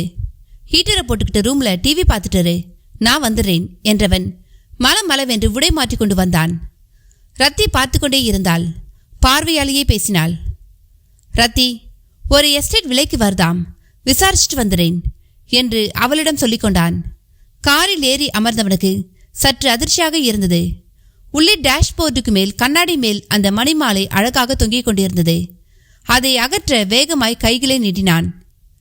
ஜி, ப்ளீஸ் வேண்டாம், அது அங்கே இருக்கட்டும், எனக்காக ப்ளீஸ் என்றாள் ரத்தி. அதன் பின் அவன் எதுவும் பேசவில்லை. காரம் வேகமாய் புறப்பட்டு கண்களை விட்டு மறைந்தது. அப்படி மறைந்த சில நிமிடங்களிலேயே இன்னொரு காரின் பிரவேசம். உள்ளே இருந்து கணேசனின் மாமனாரான குலசேகர ராஜா தான் இறங்கினார். எட்டி பார்த்த ரத்தி முகத்தில் ஆச்சரியம். வாங்க அங்கிள் என்றாள். எங்கம்மா, ராஜா போயிட்டானா? அவர் இப்பதான் புறப்பட்டு போனார். ஒரு 5 நிமிஷம் ஆச்சே. அடடா, வெயிட் பண்ணிட்டு இருப்பான், சேர்ந்து போகலாம்னு நினைச்சேனே. அப்போ நீங்கள் இங்கே வந்துட்டு இருக்கும்போது தான் ஃபோன் பேசுனீங்களா? ஆமாம், இட்ஸ் ஓகே. ராஜா போய் என்னன்னு பார்த்துட்டு வரட்டும், நான் காத்திருக்கேன் என்றவர் அடுத்து அழைத்தது நாச்சிமுத்துவையும் அவன் மனைவி பங்கஜத்தையும் தான். நீங்கள் 2 பேரும் இப்போவே சேலம் கிளம்புங்க. அங்கே தோட்டத்தில் உங்களுக்கு நிறைய வேலை இருக்கு. இப்போவேங்களா? ஆமாம், அவசரம், புறப்படுங்க. எஜமான், அப்போ இங்கே யாருங்க? நாச்சிமுத்து இழுத்தான். இங்கே தான் நாங்கள் இருக்கோமே. அங்கிள், ஆள் பத்தாம வையாபுரி கஷ்டப்பட்டு இருக்கான். இப்போ போகிறதுக்கு நாளைக்கு விடிய கருக்கல்ல கிளம்புனா சரியாக இருக்கும்னு நினைக்கிறேன். என்னனே பதிலுக்கு பதில் பேசிட்டே போற? இப்போ கிளம்ப போறியா இல்லையா? குலசேகர ராஜாவின் அதட்டல் குரல் ரத்தியையும் ஒரு மிரட்டியது. அதுவே ஏதோ ஆபத்து என்பதை ரத்திக்கு சொல்லாமல் சொல்லிவிட்டது. அத்தியாயம் 16. கண்மாயை விட்டு கரையேறிய அசோகமித்திரன் ஈரம் சற்று நின்றபடி எதிரில் பரவி கிடந்த நீர்ப்பரப்பை ஏதோ புதியதாய் பார்ப்பவரை போல் பார்த்தார். அப்பொழுது கணபாடிகள் இடுப்பளவு ஆழத்தில் நின்றபடி தோளில் அணிந்திருந்த பூணலை பற்றி கொண்டு காயத்ரி மந்திரத்தை ஜெபித்தபடி இருந்தார். அசோகமித்திரனும் அவர் முடிக்கட்டும் என்கிற காத்திருப்போடு எடுத்து வந்திருந்த துண்டினால் உடலை துடைத்துக்கொண்டு வேட்டி ஜிப்பாவுக்கு அங்கேயே உருமாறினார். மனதுக்குள் விசுக்கென்று தண்ணீரிலிருந்து வெளிப்பட்டு கரையேறி போன அந்த மனிதர் நினைப்பு ஒரு பெரும் கேள்வியாக இருந்தது. இருவரும் குளிப்பதற்காக கண்மாய்க்குள் இறங்கிய பொழுது அங்கே ஒருவரும் இல்லை. அப்படி இருக்க அவர் எப்படி திடீரென்று வந்தார்? வரும்பொழுது தண்ணீருக்குள் மூழ்கி நிலையில் இருந்திருப்பாரோ? அசோகமித்திரன் கேள்விகளோடு மெல்ல நகர்ந்து கரையோரமாக நடந்தார். ஒரு பெரிய ஆலமரமும் அதன் விழுதுகளும் காற்றில் ஆடிக்கொண்டிருந்தன. இதமான காற்று வீச்சு. குளித்து முடித்ததில் உடம்பிலும் ஒரு புத்துணர்வு. திரும்பி பார்த்தபொழுது கணபாடிகள் சந்தி முடித்து கரையேறி உடைமாற்றிக் கொண்டிருந்தார். அப்படியே நடந்து அசோகமித்திரன் அருகில் வந்தவர், என்ன சார், சீக்கிரம் கரையேறிட்டீங்க போலிருக்கே என்று ஆரம்பித்தார். ஆமாம், நான் குளிச்சப்ப கூட ஒரு வித்தியாசமான அனுபவம். நீங்க கூட கவனிச்சிருக்கலாம். என்ன? தண்ணிக்குள்ளே இருந்து ஒருத்தர் விசுக்குன்னு எழுந்து போனார், பார்த்தீங்க தானே? ஆமாம். உங்களுக்கு ஆச்சரியமாகவோ அதிர்ச்சியாகவோ இல்லையா? ஓ, அவரா? அவர் உங்களுக்கு தெரியுமா? இந்த ஊர்ல அநேகமா எல்லாரையும் எனக்கு தெரியும், என்னையும் எல்லோருக்கும் தெரியும். அவர் ஒரு சித்த வைத்தியர், அப்புறம் யோக வித்தைக்காரர். ஞானமணி தேசிங்கர் என்பது அவர் பெயர். இங்கு நாம வந்தபொழுது அவர் ஜலஸ்தம்பத்தில் இருந்தார். நாம உள்ளே இறங்கவும் தன்னோட பயிற்சியை முடிச்சுட்டு கிளம்பிட்டார். அவர் கொஞ்ச காலமாக தீர்க்க மௌனத்தில் இருக்கார். அதாவது யார் கூடவும் பேசுறதில்ல. அது ஒரு வகை விரதம். அதனால தான் நான் அவரை பார்த்ததும் எதுவும் பேசல. ஓ ஆமா, ஜலஸ்தம்பம்னு ஏதோ சொன்னீங்களே, அப்படின்னா? தண்ணிக்குள்ள உட்கார்ந்து மூச்சடிக்கி பயிற்சி செய்யறதுக்கு பேரு தான் ஜலஸ்தம்பம். அப்படி எவ்வளோ நேரம் இருக்க முடியும்? அது முயற்சியை பொறுத்தது. ஞானமணி தேசிகர் பரம்பரை சித்த வைத்தியர், யோக வித்தைகளில் கரை கண்டவர். என் வரையில அவர் ஒரு நடமாடுற ஸ்கேன் மிஷின். ஒருத்தர் உடம்பை ஊடுருவி பார்த்தே உடம்புல கட்டியோ காயமோ இருந்தா சொல்லிடுவார். அதே போல அவர் மருந்து கொடுத்தா உடனே குணமாயிடும். ரொம்ப ராசிக்காரர். அப்படியெல்லாம் சொல்ல முடியுமா? எதுக்கு கேள்வி? நான் இப்பவே உங்களை அவர்கிட்ட கூட்டிக்கிட்டு போறேன். உங்க உடம்பையே பரிசோதனைக்கு உட்படுத்தி நீங்க தெரிஞ்சுக்கலாமே. கணபாடிகள் அப்படி சொன்ன பொழுது அசோகமித்திரனிடமும் ஒரு முடிவு. சமீப காலமாய் சிறுநீர் கழிப்பதில் அவரிடம் சிக்கல். மருத்துவரிடம் காட்டியதில் சிறுநீர் பாதையில் ஒரு கட்டி உருவாகி அடுத்தபடி இருப்பது தெரிந்தது. ஆபரேஷன் செய்தால் சரியாகிவிடும். எப்படி செய்யலாம் என்று கேட்டிருந்தார் டாக்டர். அதுவரை மாத்திரை சாப்பிட சொல்லி மாத்திரை வாழ்க்கைதான் வாழ்ந்து வருகிறார் அசோகமித்திரன். அதனால் உடனேயே சம்மதம் என்று சொல்லி அப்பொழுதே அந்த ஞானமணி தேசிகர் வீடு நோக்கி நடக்க தொடங்கினர். அந்த அரண்மனை குடும்ப மலை பங்களாவில் இப்பொழுது ரத்தியையும் தியாவையும் தவிர யாரும் இல்லை. நாச்சிமுத்துவும் பங்கஜமும் தயங்கியபடியே ஒரு பையில் தங்கள் துணிமணிகளுடன் புறப்பட்டு விட்டிருந்தனர். ரத்திக்குள் தவறாக ஏதோ நடக்கப் போகிறது என்கிற அச்ச உணர்வு மெல்ல வளர்ந்து கொண்டிருக்க குலசேகர ராஜா ஒரு சிகரெட்டை பற்ற வைத்தபடியே ஹாலில் கிடந்த சோஃபாவில் சென்று அமர்ந்தார். ரத்தியையும் தியாவையும் ஓர் அரைப்புடகையோடு பார்த்தார். ரத்தியும் அவரையேதான் பார்த்தபடி இருந்தாள்.